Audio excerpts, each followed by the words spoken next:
സദ്വിദ്വാനുപസർപ്യതാം പ്രതിദിനം തത്പാതുകാ സേവ്യതാം. സദ്വിദ്വാനുപസർപ്യതാം. സദ്ഗുരുക്കന്മാർ, സദ്വിദ്വാൻ, അങ്ങനെ സദ്ഗുരുക്കന്മാരുടെ അടുത്ത് എത്തിച്ചേരുക.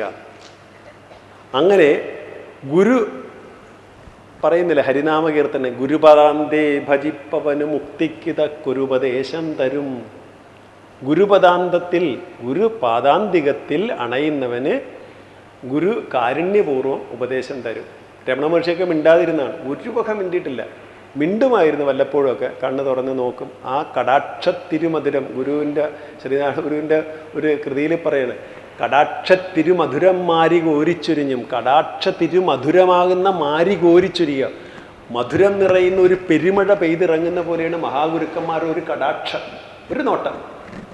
അങ്ങനെ കണ്ണിട തെൻകടാക്ഷം വെറുതെ ഇങ്ങനെ ഒന്ന് നോക്കിയാൽ മാത്രം മതി. പിന്നെ അതുകൊണ്ട് ജന്മജന്മങ്ങളായിട്ടുള്ള സകല കർമ്മബന്ധങ്ങളും അവിടെ ഇല്ലാതാവുന്നു. സദ്ഗുരുക്കന്മാരുടെ, അങ്ങനെയുള്ള സദ്ഗുരുക്കന്മാരുടെ അടുത്ത് നമുക്ക് എത്തിച്ചേരാൻ കഴിയുന്നതിന് പരമപുണ്യമാണ്. പക്ഷെ നമ്മൾ എങ്ങനെ എത്തിച്ചേരും? ആരാന്ന് എങ്ങനെ അറിയും? ഗുരുക്കന്മാർ പലരുണ്ട്. വിത്താപകാരണമാണ് എന്നുവെച്ചാൽ വിത്തത്തെ, ശിഷ്യൻ്റെ വിത്തത്തെ അപഹരിക്കുന്ന ഗുരു. ഇന്ന് ഒത്തിരി ഗുരുക്കന്മാർ അങ്ങനെയാണ്, പരസ്യം കൊടുത്തിട്ട് ഗുരുക്കന്മാരാകുകയാണ്. അങ്ങനെയല്ല, നല്ല ഗുരുക്കന്മാരുടെ അടുത്തേക്ക് എത്തിച്ചേരാൻ നമുക്കാണ് യോഗമുണ്ടാകുക. നമ്മൾ എത്തിച്ചേരുമ്പോൾ നമുക്ക് പുണ്യമുണ്ടെങ്കിൽ നമുക്ക് അനുഗ്രഹം ലഭിക്കും. അങ്ങനെയുള്ള സദ്വിദ്വാനായിട്ടുള്ള സദ്ഗുരുക്കന്മാരുടെ അടുത്ത് എത്തിച്ചേരാൻ നമുക്ക് കഴിയണം. അത് ഭക്തി ഉണ്ടെങ്കിൽ നമുക്ക് സാധിക്കും. അങ്ങനെ സദ്ഗുരുക്കന്മാരുടെ അടുത്ത് എത്തിച്ചേരുക, എന്നിട്ട് ആ ഗുരുക്കന്മാരുടെ പാദാന്തികത്തിൽ വസിക്കുക. രമണ മഹർഷിയുടെയൊക്കെ അടുത്ത് അങ്ങനെയാണ് തിരിഞ്ഞ്. രമണ മഹർഷി, രാമകൃഷ്ണദേവൻ, ചട്ടമ്പി സ്വാമികൾ, ശ്രീനാരായണ ഗുരുവിൻ, ഇവരുടെയൊക്കെ അടുത്ത് യോഗമുണ്ടെങ്കിൽ, പുണ്യമുണ്ടെങ്കിൽ എത്തിച്ചേരാം. ഇനി പുണ്യം ഉണ്ടെങ്കിൽ എത്തിച്ചേർന്നാലും അവർ ഗുരുക്കന്മാരാണെന്ന് അറിയാൻ പറ്റാത്ത ഒരു കരിക്കട്ടയെ എത്ര തേച്ചുരച്ച് കഴുകി വൃത്തിയാക്കിയാലും അത് കരിക്കട്ട തന്നെയല്ലേ. അതിനെ തേച്ച് ഒന്ന് വെളുപ്പിക്കാമെന്ന് വിചാരിച്ചു കഴിഞ്ഞാൽ തേക്കും തോറും കരി വന്നുകൊണ്ടിരിക്കും. എന്ന് പറഞ്ഞാൽ ഒരു ദുഷ്ടൻ ഒരിക്കൽ ഒരു മഹാത്മാവിൻ്റെ അടുത്ത് ചെന്നാൽ അവൻ്റെ ദുഷ്ടത മാറാൻ പോണില്ല. പക്ഷെ അവിടുന്ന് കനിഞ്ഞൊന്ന് അനുഗ്രഹിച്ചാൽ ഒരുപക്ഷെ അത് ചിലപ്പോൾ മാറിയെന്നിരിക്കാം. കാരണം ആ ജീവനുള്ള ആ ഗുരുക്കന്മാർക്ക് അതിനുള്ള ശക്തിയുണ്ട്. ഇവിടെ പറയാണ്, തം ആരാധ്യ ഗുരും ഭക്ത്യാ പ്രശ്രയ സേവനൈ പ്രസന്നം തമനുപ്രാപ്യ പ്രശ്യേത് ജ്ഞാതവ്യമാത്മനഃ. ഗുരുവിനെ കണ്ടെത്തിയിട്ട് ഗുരുവിനെ ഭക്തിയോടുകൂടി ആരാധിച്ച് വിനയാന്വിതനായി മധുരവാക്കുകളെ കൊണ്ട് പ്രസന്നനാക്കി ആത്മാവിനെ അറിയേണ്ടതിനെപ്പറ്റി ചോദിക്കണം. തം ആരാധ്യ ഗുരും ഭക്തിയ, വിവേക ചൂടാമണിയിൽ പറയുന്ന ഗുരുവിൻ്റെ അടുത്ത് തം ആരാധ്യ ഗുരും ഭക്ത്യ പ്രശ്രയ സേവനൈ പ്രസന്നം തമനുപ്രാപ്യ പൃച്ഛേത് ജ്ഞാതവ്യമാത്മനഃ. ആത്മാവിനെ അറിയുന്നതിന് വേണ്ടി ഗുരുവിൻ്റെ അടുത്ത് ചെന്നിട്ട് ഗുരുവിനെ പ്രസന്നനാക്കിയിട്ട് ചോദിക്കണം. ഇന്ന് ഗുരുവിനെ പ്രസന്നനാക്കാനായിട്ട് നമ്മൾ സാധാരണ രീതിയിൽ എന്താ ചെയ്യണേ? ഗുരുവിനൊരു ഓടി കാർ വാങ്ങിച്ചു കൊടുക്കും. ഗുരു അതിന് വേണ്ടിയാണ് ഇരിക്കണത്. അല്ലെങ്കിൽ ഒരു ബെൻസ് കാറ്, അല്ലെങ്കിൽ കൊടൈക്കനാലിലൊരു ബിൽഡിംഗ് മതി, ഗുരുവിനത് മതി. അങ്ങനത്തെ ഗുരുക്കന്മാരെന്നുള്ളത് അങ്ങനെ കൊടുക്കാനുള്ള ശിഷ്യം ഇതെല്ലാം കൊടുത്തത്. അതുപോലെ ഗുരുവായൂരപ്പനും കൊണ്ട് ചെന്നിട്ട് സ്വർണ്ണ ആനയൊക്കെ കൊടുക്കുന്നവരല്ല, അവൻ്റെ സമ്പത്തിൻ്റെ അതുകൊണ്ട് ഗുരുവായൂരപ്പൻ. അപ്പോൾ ഗുരുവായൂരപ്പൻ അവനോട് കനിയുമെന്നാണോ വിചാരിക്കുന്നത്? അവൻ്റെ മോഹങ്ങളാണ് അവൻ ഇറക്കി വെക്കണം ഇതെല്ലാം കൊടുത്ത്. അതേ സമയത്ത് അപ്പുറത്ത് ഭിക്ഷ തെണ്ടിയിരിക്കുന്ന ഒരു അമ്മ കൃഷ്ണ എന്ന് വിളിക്കുമ്പോൾ ചിലപ്പോൾ അടുത്ത് ഭക്ഷണമായിട്ട് എത്തി നിൽക്കുന്നുണ്ടാവാം കണ്ണൻ, ആരും അറിയുന്നില്ലായിരിക്കാം. അതാണ് നമുക്കറിഞ്ഞുകൂടാ. അപ്പം ഈ ലോകത്ത് ഇങ്ങനെയൊക്കെയാണ്, കച്ചവടങ്ങളാണ്. ഈ കച്ചവടങ്ങളുടെ ഇടയിലുള്ള കാര്യത്തെക്കുറിച്ചല്ല ഇവിടെ പറയണത്. ഭഗവാന് ഗുരുവിനെ പ്രസന്നനാക്കുക എന്ന് പറഞ്ഞാൽ സേവ ചെയ്ത് പ്രസന്നനാക്കുക എന്നുള്ളതാണ്. ഗുരുവിന് വേണ്ടി പാദപൂജ ചെയ്യുക. അപ്പോൾ എന്തു പറഞ്ഞാലും ഗുരുവിന് വേണ്ടിയിട്ട് നമ്മളെ തന്നെ സമർപ്പിച്ച് കഴിയുമ്പോൾ ഗുരുവിൽ നിന്നും നമുക്ക് അനുഗ്രഹം കിട്ടും. അപ്പോൾ ശ്രീനാരായണ ഗുരുദേവൻ തന്നെ ബ്രഹ്മവിദ്യാ പഞ്ചകം എന്ന് പറയുന്നൊരു കൃതിയിൽ പറയുന്നുണ്ട്, നിത്യാനിത്യ വസ്തു വിവേകതോകി നിതരാം നിർവേദമാപദ്യ സദ്വിദ്വാൻ അത്ര ശമാതിഷക്കലസിത സ്യാൻ മുക്തികാമോ ഭുവി പശ്ചാത് ബ്രഹ്മവിദുത്തമം പ്രണതിസേവാദ്യ പ്രസന്നം ഗുരും. അങ്ങനെയുള്ള സദ്വിദ്വാനായിട്ടുള്ള ഗുരുവിൻ്റെ അടുത്ത് ചെന്നിട്ട് പ്രസന്നം ഗുരുവിനെ പ്രസന്നനാക്കിയതിന് ശേഷം പൃച്ഛേത് ചോദിക്കണം. കോഹം, ഞാൻ ആരാണ്? കുതോ ജഗതിഥി സ്വാമിൻ വദത്തം പ്രഭു. ഈ ജഗത്ത് എവിടെ നിന്നുണ്ടായി? ഈ രണ്ട് ചോദ്യമാണ് ഒരു സാധകൻ ചെന്ന് ഗുരുവിനെ കണ്ടെത്തി കഴിഞ്ഞാൽ ചോദിക്കേണ്ടത്. അതിനുള്ള യോഗ്യത വരും എന്ന് വെച്ചാൽ നമ്മൾ ശരിയായിട്ടുള്ള സാധന അനുഷ്ഠിച്ച് കഴിയുമ്പം നമുക്ക് ഈ യോഗ്യത ഉണ്ടാവും. അല്ലെങ്കിൽ നമ്മൾ ചെന്ന് ചോദിക്കുന്നത് എന്താണ്? ആ പറമ്പ് വിൽക്കണം, കുഞ്ഞിന് ജോലി കിട്ടണം, ഗൾഫിൽ പോകണം, തലയൊക്കെ ചൊറിഞ്ഞ് എന്താ തലചൊറിഞ്ഞ് അല്ല അഡ്വാൻസ് കൊടുത്തായിരുന്നു അപ്പുറത്തെ 2 ഏക്കർ 40 ലക്ഷത്തിനാണ്, അത് 30 ലക്ഷത്തിന് കിട്ടാൻ ഗുരുവിൻ്റെ അടുത്ത് നിന്ന് ചോദിക്കുന്നതാണ്. ആലോചിച്ച് നോക്കിയാൽ പ്രധാനമന്ത്രി നരേന്ദ്രമോദി എനിക്ക് പരിചയമുണ്ട്, നല്ല അടുപ്പമാണ്. അപ്പം മോദിജി എന്നോട് പറഞ്ഞ് സ്വാമി ഒരു ദിവസം ഡൽഹിക്ക് വാ, സ്വാമിക്ക് എന്ത് വേണമെങ്കിൽ ഞാൻ തരാം. അപ്പം ഞാൻ ഡൽഹി ചെന്ന് മോദിജിയെ കണ്ടു. അപ്പം മോദിജി പറഞ്ഞ് സ്വാമി എന്ത് വേണമെങ്കിൽ ചോദിച്ചോ. അപ്പോൾ എനിക്ക് ചോദിക്കാം, എനിക്ക് വേണമെങ്കിൽ കേരളത്തിൻ്റെ ഭരണം എനിക്ക് തരണമെന്ന് പറഞ്ഞ് തരുമെന്നാണെന്ന് വിചാരിച്ചു. ഒരു കഥ, ഒരു ഉദാഹരണം പറയും. അപ്പോൾ എനിക്ക് എന്നാൽ കേരളത്തിൻ്റെ ഭരണം എനിക്ക് തരണം എന്നാണ് ഞാൻ ചോദിക്കുന്നതെങ്കിൽ ആ ചോദ്യത്തിന് ഒരു അന്തസ്സ്, ഒരു കുലീനത്വമുണ്ട്. ഞാൻ മോദിയെപ്പോലെ ഒരാളുടെ അടുത്ത് ചെന്നിട്ട് ഞാൻ എനിക്ക് ഉച്ചക്ക് കൂട്ടാൻ വെക്കാൻ 1/2 കിലോ ഉരുളക്കിഴങ്ങ് വേണമെന്ന് ചോദിച്ചാലും എൻ്റെ ദാരിദ്ര്യം ഒന്ന് ആലോചിച്ച് നോക്കിയേ. ഞാനിപ്പോൾ രാജാവ് ഭരിക്കുന്ന സമയത്തിരിക്കുകയാണ്. ഞാൻ രാജാവിൻ്റെ അടുത്ത്, രാജാവ് പറഞ്ഞ് ദുര്യോധനൻ അങ്ങനല്ലേ, കർണന് പകുതി രാജ്യം തന്നെ എഴുതി കൊടുത്ത് രാജാവാക്കി. അപ്പം രാജഭരണ കാലത്ത് രാജാവിൻ്റെ അടുത്ത് പറയുന്നത് അടുത്തൂണ് കൽപ്പിക്കുന്നുണ്ട്. പലപ്പോഴും രാജാവ് അടുത്തിരുന്ന് ഉണ്ണാനുള്ള, അതാണ് അടുത്തൂണ് കൽപ്പിക്കുക. രാജാവിന് ഇഷ്ടം വന്നപ്പോൾ രാജാവ് പറയുന്നത് എന്നാൽ നിനക്കൊരു ദേശം തന്നെ എഴുതി തന്നേക്കാന്ന് പറയുന്നത്. അങ്ങനെ രാജാവ് വന്നു, രാജാവിൻ്റെ അടുത്ത് വന്നു. അപ്പോൾ രാജാവ് ചോദിച്ചു എന്താ വേണ്ടത്. പകുതി രാജ്യം ചോദിച്ചു കഴിഞ്ഞാൽ രാജാവ് കൊടുക്കും, രാജാവിനുള്ള അധികാരമുണ്ട്. പക്ഷേ രാജാവിന് പറയുന്നത് ഒരു 1/4 കിലോ വെണ്ടക്ക വേണമായിരുന്നു സാമ്പാർ വെക്കാൻ. അവൻ്റെ ഒരു ദാരിദ്ര്യത്തൊക്കെ ഒന്ന് ആലോചിച്ച് നോക്കിയേ. എന്ന് പറഞ്ഞാൽ നമ്മൾ ഭഗവാൻ അടുത്ത് വരപ്പോൾ നമ്മൾ ചോദിക്കുന്നത് എന്താണ്? തലവേദന മാറ്റണം, അസുഖം മാറ്റണം, കുഴിനഖം മാറ്റണം, ഇതൊക്കെയാണ് ചോദിക്കുന്നതെങ്കിൽ അവൻ്റെ ഒരു അജ്ഞതയും ദാരിദ്ര്യവും അവൻ്റെ പാപബുദ്ധിയും ഒന്ന് ആലോചിച്ച് നോക്കൂ. എൻ്റെ അജ്ഞാനത്തെ ഇല്ലാതാക്കി എനിക്ക് ആത്മസാക്ഷാത്കാരം ലഭിക്കണേ എന്നാണ് ചോദിക്കുന്നെങ്കിൽ ആ ചോദ്യം ചോദിക്കാനുള്ള യോഗ്യത നമുക്കുണ്ടാവണമെന്ന് പറയുകയാണ്. നമുക്ക് ഒരു ഗുരുവിനെ കിട്ടിക്കഴിഞ്ഞാൽ ഓഹം, ഞാൻ ആരാണ്, എനിക്കറിയില്ല, ഞാൻ ആരാന്നറിയാതെ ഞാൻ അലയുകയാണ്. അതുകൊണ്ട് ഞാൻ ആരാണെന്നറിയാനുള്ള അനുഗ്രഹം അവിടുന്ന് തരണേ എന്ന് ചോദിക്കാനുള്ള യോഗ്യത ഒരാളിൽ ഉണ്ടാക്കുന്നതാണ് സാധനയുടെ വിശിഷ്ടമായ ഗുണം. അതുകൊണ്ടാണ് ഇവിടെ അത് പറയുന്നത്. സദ്വിദ്വാനുപസർപ്യതാം, അങ്ങനെ പ്രതിദിനം തത്പാദുക സേവ. എന്നിട്ട് എന്താണ്? ദിനവും ആ പാദസേവ ചെയ്യുകയാണ്. അതിനു വേണ്ടിയിട്ട് ബ്രഹ്മൈക അക്ഷരം അർത്ഥ്യതാം ശ്രുതിശിരോ വാക്യം സമാകർണ്യതാം. നിത്യവും ഗുരുവിനെ പാദത്തെ സേവിക്കുക. ബ്രഹ്മൈകാക്ഷരം, ബ്രഹ്മ ഏകമായിട്ടുള്ള അക്ഷരം എന്താണ്? അക്ഷരമർത്ഥ്യതാം. ബ്രഹ്മൈകാക്ഷരമർത്ഥ്യതാം ശ്രുതിശിരോ വാക്യം സമാകർണ്യതാം. ആ ഏകാക്ഷരമായ ബ്രഹ്മം, അതിനെ അർത്ഥ്യതാം, അതിനെയാണ് ചോദിക്കേണ്ടത്, അതിനെയാണ് സ്വീകരിക്കേണ്ടത്, അതിനെയാണ് ഉപാസിക്കേണ്ടത്. ഏകമായ പ്രണവത്തെയാണ് ഉപാസിക്കേണ്ടത് എന്ന് പറയും. ബ്രഹ്മവാചകമായിട്ടുള്ള പ്രണവത്തെ നിങ്ങൾ ഉപാസിക്കുക. ശ്രുതിശിരോ വാക്യം സമാകരണ, എല്ലാത്തിനും ശിരസായിരിക്കുന്ന, ഉപരിയായിരിക്കുന്ന ശ്രുതിവാക്യത്തെ ശ്രദ്ധയോട് കേൾക്കുക. അപ്പം പ്രണവ ഉപാസന മാണ്ഡുക്യോപനിഷത്തിൽ പറയുന്നുണ്ട്.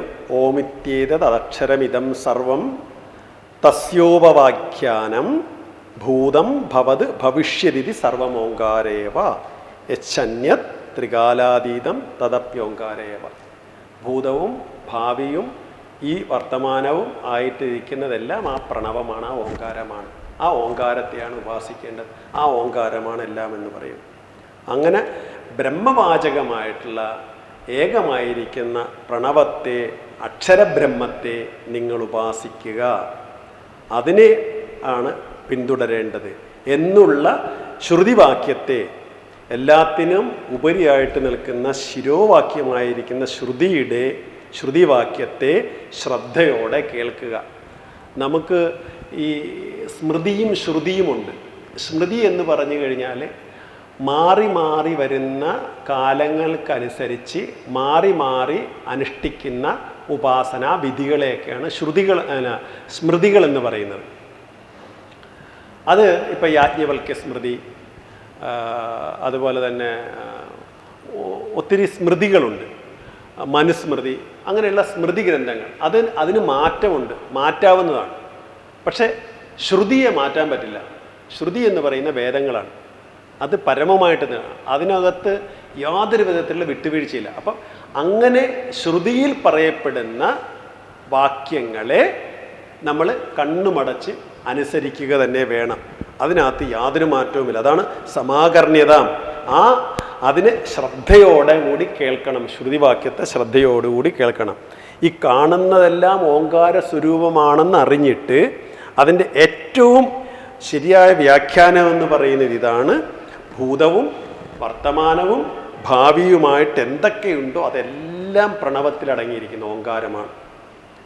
അപ്പോൾ ആ 3 കാലത്തെയും ക്രമീകരിച്ച് അടങ്ങി നിൽക്കുന്ന ആ ഓങ്കാരം തന്നെയാവുന്നു. അങ്ങനെ പറയപ്പെടുന്ന ശ്രുതിവാക്യത്തെ, ഉപനിഷത്തുകളെ ശ്രദ്ധയോടെ നിങ്ങൾ കേൾക്കണം. അതിൽ നിങ്ങൾക്ക് വിട്ടുവീഴ്ച പാടില്ല എന്ന് പറയുക. നമ്മൾ ദൈനംദിന ജീവിതത്തിൽ കണ്ടും കേട്ടും അനുഷ്ഠിച്ചും വരുന്ന പലതിൽ നിന്നും വ്യത്യസ്തമായ ഒരു തലത്തിലേക്കാണ് ശങ്കര ഭഗവത്പാദർ ആചാര്യസ്വാമികൾ നമ്മളെ കൂട്ടിക്കൊണ്ടു പോകുന്നത്.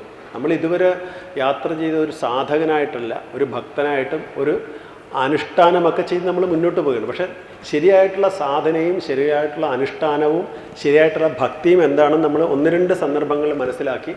അത്തരം ഭക്തി നമ്മൾക്കുണ്ടോ എന്നറിയണമെങ്കിൽ തന്നെ നമുക്ക് ഈ ചില സന്ദർഭങ്ങളിൽ നമുക്ക് അറിയാൻ പറ്റും. ഇപ്പം ആലുവ അദ്വൈതാശ്രമത്തിൽ ഇരിക്കുന്ന സമയത്ത് അവിടെ CBSE സ്കൂളുണ്ട്. അതിൻ്റെ മാനേജരും സ്വാഭാവികമായിട്ട് അവിടുത്തെ സെക്രട്ടറി തന്നെ ആവും. അപ്പോൾ അവിടെ ഞങ്ങൾക്ക് ഈ നേഴ്സറി സ്കൂളുണ്ട്, കുട്ടികളുടെ സ്കൂളുണ്ട്. കിൻഡർ ഗാർഡൻ എന്ന പേരിൽ നമ്മൾ കുട്ടികൾ അവിടെ വരുന്ന UKG LKG വരുന്ന കുട്ടികളാണ് പിന്നെ നമ്മുടെ ഉയർന്ന ക്ലാസ്സിലേക്കൊക്കെ വരുന്നത്. അപ്പം ഈ കുട്ടികളോട് അടുത്ത് ചിലപ്പോഴൊക്കെ മിക്കവാറും ദിവസങ്ങളിൽ എനിക്ക് സ്കൂളിൽ പോകേണ്ടി വരും. അപ്പോൾ കുട്ടികളോടൊക്കെ ആണ്. അപ്പോൾ കൊച്ചു കുട്ടികളല്ലേ. അപ്പോൾ ഞാൻ ആലുവ അദ്വൈതാശ്രമത്തിൻ്റെ മഠാധിപതി എന്നുള്ള നിലയിൽ ഞാനിങ്ങനെ സ്വയം വിചാരിക്കുകയാണെന്ന് വിചാരിക്കും. അപ്പം ഞാൻ അങ്ങനെയാണ്, ഞാൻ അദ്വൈതാശ്രമത്തിൻ്റെ സെക്രട്ടറിയാണ് എന്ന് എല്ലാവർക്കും, ടീച്ചർമാർക്കും മുതിർന്ന കുട്ടികൾക്കൊക്കെ അറിയാം. അവർക്കെല്ലാവർക്കും എന്നോട് ബഹുമാനമുണ്ട്. ഈ കൊച്ചു കുട്ടികൾക്കൊന്നും എന്നെ അതിനൊന്നും അറിയില്ല. അപ്പം ഞാൻ കുട്ടികളുടെ ഹായ് പോടാ അങ്ങനെ പല പ്രാവശ്യം കേട്ടിട്ടുണ്ട്. അപ്പം ഞാൻ എൻ്റെ ഈഗോയും വെച്ചുകൊണ്ട് ചെല്ലുമ്പം ഒന്നും അല്ലാതാക്കി കളയും. കുഞ്ഞുങ്ങൾക്ക് അറിയില്ലല്ലോ ഒന്നും കുഞ്ഞുങ്ങൾക്ക് അറിയില്ല. അപ്പോൾ നമ്മളുടെ ഈ അഹങ്കാരത്തെ മുഴുവൻ ഇറക്കി വെച്ചിട്ട് നമ്മൾ അപ്രതീക്ഷിതമായിട്ട് ഒരാൾ നമ്മളെ ചീത്ത വിളിക്കുകയോ നമ്മളോട് പെരുമാറുകയോ ഒക്കെ ചെയ്യുമ്പോൾ നമ്മളിൽ ഒന്നും സംഭവിക്കുന്നില്ല. അതിനെ പോസിറ്റീവായിട്ട് കണ്ടുകൊണ്ട് ചിരിച്ച മുഖത്തോടെ അതിനെ കാണാൻ പറ്റുന്നുണ്ടെങ്കിൽ ഇപ്പറഞ്ഞ ഗുണങ്ങളിൽ ഏതെങ്കിലും 1-2 നിങ്ങളിൽ കയറി താമസം ആരംഭിച്ചു എന്ന് വിചാരിച്ചോളൂ. അത് പറയാൻ വേണ്ടി ഞാൻ പറഞ്ഞതാണ്. ഇപ്പോൾ ആലുവ ആശ്രമത്തിൽ താമസിക്കുന്ന സമയത്ത് തന്നെ ഞാനൊരു സംഭവം കൂടെ പറയുന്നത്. എന്നെ കാണാനായിട്ട് ഞാനിവിടെ പണ്ടൊരിക്കൽ പറഞ്ഞിട്ടുണ്ടെന്ന് തോന്നി. ഇവിടെ നമ്മുടെ യജ്ഞം നടക്കുന്ന സമയത്ത് ഞാൻ പറഞ്ഞിട്ടുള്ളൊരു സംഭവമാണ്. ഇത് നടന്ന സംഭവമാണ്. ഞാനവിടെ ഇരിക്കുമ്പോൾ എന്നെ കാണാൻ വന്ന എൻ്റെ ഒരു അനുഭവമാണിത്. ഈ ഇവിടുത്തെ സത്രത്തിൽ ഞാനൊരിക്കൽ പറഞ്ഞെന്നാണ് തോന്നണം. ചില സമയത്തൊക്കെ ഓർമ്മ വരുമ്പോൾ അത് പറയാറുണ്ട്. എന്നെ കാണാൻ വേണ്ടി ഒരു അച്ഛനും അമ്മയും കുട്ടിയും കൂടെ വരുന്നുണ്ട്. 2 കുട്ടികളും അച്ഛനും അമ്മയും കൂടെ വരികയാണ്. ആ പയ്യൻ ശാന്തിക്കാരനാണ്. അവൻ്റെ 2ാമത്തെ കുട്ടിക്ക് 3-2 വയസ്സെങ്ങാണ്ട്. അതിന് ചോറ് കൊടുക്കണം, അത് എന്നെ കൊണ്ട് കൊടുപ്പിക്കണം. മൂത്ത കുട്ടിക്ക് 5 വയസ്സെങ്ങാണ്ടായെന്നാണ്. അതിന് എഴുത്തിനിരുത്തി വേണം, അത് ഞാൻ തന്നെ ചെയ്യണം. അപ്പം എനിക്ക് പരിചയമുള്ളവരാണ് ഇവൻ ശാന്തിക്കാരനുമാണ്. അപ്പോൾ ഞാൻ കാലത്ത് എൻ്റെ ഇതെല്ലാം കഴിഞ്ഞിട്ട് ഞാൻ വരുമ്പോൾ ഇവർ ബെഞ്ചിലിരിപ്പുണ്ട് ഫ്രണ്ടിൽ. അപ്പോൾ ഞാൻ എന്താണ് എന്ന് ചോദിച്ചു. അപ്പോൾ പറഞ്ഞു, സ്വാമി അവർ വന്ന് നമസ്കരിക്കുകയൊക്കെ ചെയ്ത്. എന്നിട്ട് പറഞ്ഞു, സ്വാമി ഈ ഇളയ കൊച്ചിന് അതിനെ എടുത്തേണ്ടി നിൽക്കുന്നുണ്ട്, ഇതിന് ചോറ് കൊടുക്കണം. ഈ മൂത്ത പയ്യൻ അവിടേക്ക് ഓടി നടക്കുകയാണ്, അവനെ എഴുത്തിനിരുത്തണമെന്ന് പറഞ്ഞു. അപ്പം ഞാൻ ശാന്തിയോട് പറഞ്ഞു, ശരി അരിയൊക്കെ റെഡിയാക്ക്, ഭക്ഷണം കൊടുക്കണമെങ്കിൽ പാൽപ്പായസം പോലത്തെ ഉണ്ടാക്കണം, അതൊക്കെ ഉണ്ടാക്കാനൊക്കെ ഏർപ്പാട് ചെയ്ത് 10 മണി ആകട്ടെ എന്ന് പറഞ്ഞ്. ഇത് 8 മണി ആയിട്ടുണ്ട് ഈ സമയത്ത്. അപ്പോൾ ഞാനെന്നാൽ നമുക്ക് ഇരുന്ന് സംസാരിക്കാമെന്ന് പറഞ്ഞ് ഇതുപോലെ ഡെസ്ക് ഇട്ടിട്ടുണ്ട്. അപ്പുറത്ത് അവനും അവൻ്റെ മൂത്ത കുട്ടി അവിടെയൊക്കെ ഓടി നടക്കുകയാണ്. വലിയ മുറ്റതാണ് അദ്വൈതാശ്രമം. അപ്പോൾ അവിടെ ഇങ്ങനെ ഓടാനും കളിക്കാനൊക്കെ ഒത്തിരി സ്ഥലങ്ങളുണ്ട്. അപ്പം ഞാനിപ്പുറത്തിരിക്കുവാണ്. ദശാങ്കി ചൊല്ലി കേൾപ്പിക്കും, പോടാ വെട്ടി. എങ്ങനെയുണ്ട്? അപ്പോൾ ഞാൻ വല്ലാതായിപ്പോയി. അപ്പോൾ ഞാനിതിവിടെ പറയാൻ കാര്യം, ദൈവദശകം പഠിപ്പിച്ച് ചൊല്ലുമെന്നും അറിയാമെങ്കിലും കുഞ്ഞിൻ്റെ സർഗവാസന കേട്ട് ശീലിച്ചത് പുറത്ത് ചാടിയില്ലേ. അപ്പം നമ്മളെത്ര സാധകനും ഭക്തനും ആണെങ്കിലും നമ്മളറിയാതെ കോപത്തിൻ്റെ ഒരു കണികയോ വെറുപ്പിൻ്റെ കണികയോ സ്നേഹശൂന്യതയുടെ ഒരു വികാരമോ വിചാരമോ എന്തെങ്കിലും നമ്മുടെ ബോധ മനസ്സിലേക്ക് എത്തി നോക്കുന്നുണ്ടെങ്കിൽ നമ്മൾ സാധകനല്ല. അത് പറയാൻ വേണ്ടി ഞാൻ പറയാം. അവിടെയൊക്കെ ഇവൻ കയറി തല പൊക്കുന്നുണ്ടെങ്കിൽ മനസ്സിലായോ? അത് പറയാൻ വേണ്ടിയാണ്. ഈ കൊച്ചുകുട്ടിക്ക് അറിവില്ല. ഇത്രയൊക്കെ യാത്ര ചെയ്ത് റിട്ടയർമെൻ്റ് അതിന് ശേഷവും നമ്മൾ ഇതൊക്കെ കേൾക്കുന്നവരാണെങ്കിലും നമ്മളിൽ ഏതെങ്കിലും തരത്തിലുള്ള വിഭാഗീയതകളുടെ ഒരു കാണും. അതുകൊണ്ടാണ് ജാതി, കുല, ഗോത്ര, ജാതിയും കുലവും ഗോത്രവും ഇങ്ങനെയുള്ള എല്ലാ വ്യത്യാസങ്ങൾക്കൊക്കെ അപ്പുറത്തായിട്ട് നമ്മുടെ മനസ്സ് ശുദ്ധമായ ഈശ്വരനിലേക്കാണ് എത്തി നിൽക്കുന്നെങ്കിൽ നിർമ്മലമായ അഴുക്കില്ലാത്ത നിർമാല്യ ദർശനം എന്ന് പറയുന്നത് അതാണ്. തെജേത് അജ്ഞാന നിർമാല്യം എന്നാണ്. അജ്ഞാനമാകുന്ന നിർമാല്യമാണ് മാറേണ്ടത്. മാല്യമാകുന്ന അഴുക്കിനെ നിർമാർജനം ചെയ്തു കഴിഞ്ഞ് കാണുന്ന വിഗ്രഹമാണ് നിർമാല്യ ദർശനം എന്നാണ്. അപ്പം അതിനേക്കാൾ പ്രധാനം അജ്ഞാനമാകുന്ന നിർമാല്യമാണ് മാറ്റേണ്ടത്. അങ്ങനെ നമ്മൾ ആക്കുമ്പോഴാണ് നമ്മൾ സാധകൻ എന്ന് പറയുന്നത് വരുന്നത്. അതിനുവേണ്ടി ഞാൻ ആ ഒരു സംഭവം പറഞ്ഞതിൽ നമ്മുടെ മനസ്സിൽ ഇതിന് വിരുദ്ധമായി നിൽക്കുന്ന എന്തെങ്കിലും കയറി വരുന്നുണ്ടെങ്കിൽ അത് സാധനയല്ല, സാധകനല്ല, ക്വാളിറ്റി അല്ല എന്ന് പറയാം. വാക്യാർത്ഥശ്ച വിചാര്യതാം ശ്രുതിശിരപക്ഷസമാശ്രീയതാം ദുസ്തർക്കാസുവിരമ്യതാം ശ്രുതിമതസ്തർക്കോ അനുസന്ധീയതാം ബ്രഹ്മാസ്മീതി വിഭാവ്യതാം അഹരഹർഗർവപരിത്യജ്യതാം ദേഹോഹം അതിരുദ്ധ്യതാം ബുധജനൈർവാദപരിത്യജ്യതാം. വാക്യാർത്ഥശ്ച വിചാര്യതാം ശ്രുതിശിരപക്ഷ സമാശ്രീയതാം. വാക്യാർത്ഥശ്ച വിചാര്യതാം. വാക്യാർത്ഥം നമ്മൾ ആദ്യം പറഞ്ഞു, വേദോ നിത്യമധീയതാം എന്ന് ആദ്യ ശ്ലോകത്തിൽ പറഞ്ഞതാണ് വേദം. ആ വേദങ്ങളാണ് ഇവിടെ ഉപനിഷത്ത് ആയിട്ട് വന്നിരിക്കുകയാണ്. വാക്യാർത്ഥം, ഉപനിഷത്ത് വാക്യങ്ങളുടെ അർത്ഥത്തെ നിരന്തരം വിചാരം ചെയ്യുക. ഒരു കാര്യം കൂടെ ഞാൻ നിങ്ങളുടെ മുന്നിൽ വെക്കുകയാണ്. സാധന എന്ന് പറയുന്നത് ബുദ്ധിപരമായിട്ടുള്ള ഒരു അനുഷ്ഠാന പദ്ധതി തന്നെയാണ്, സംശയിക്കേണ്ട. സാധന എന്ന് പറയുന്നത് വെറും അനുഷ്ഠാനമല്ല, ബുദ്ധിപരമായ ഒരു യാത്രയാണ് സാധന. ബുദ്ധിയുടെ സൂക്ഷ്മത തന്നെയാണ്. ഒരു ഭക്തന് മുക്തി കിട്ടുമെന്നുള്ളത് കഥയിലാണ്, പക്ഷേ മുക്തി ഒരിക്കലും ഒരു ഭക്തന് കിട്ടില്ല. ഭക്തൻ്റെ ജഡബോധ മനസ്സെ ഭഗവാന്റെ അനുഗ്രഹം കൊണ്ട് ആ ജഡബുദ്ധി മാറാം എന്ന് മാത്രമേ ഉള്ളൂ. ആത്യന്തികമായ മുക്തി എന്ന് പറയുന്നത് ജ്ഞാനം കൊണ്ട് മാത്രമേ ലഭിക്കുകയുള്ളൂ. അതിവിടെ എത്ര പേർക്ക് മനസ്സിലാക്കുമെന്ന് എനിക്കറിയില്ല. വേദാന്തം പഠിക്കുമ്പോൾ വളരെ സീരിയസ് ആയിട്ട് പഠിക്കുന്ന ഒരാൾ ബുദ്ധിയാണ് ഉപയോഗപ്പെടുത്തിയേ പറ്റൂ. അപ്പം ഇവിടെ വാക്യാർത്ഥച്ച വിചാര്യത, ഉപനിഷത്ത് വാക്യങ്ങളുടെ അർത്ഥത്തെ നിരന്തരം വിചാരം ചെയ്യണമെന്നാണ്.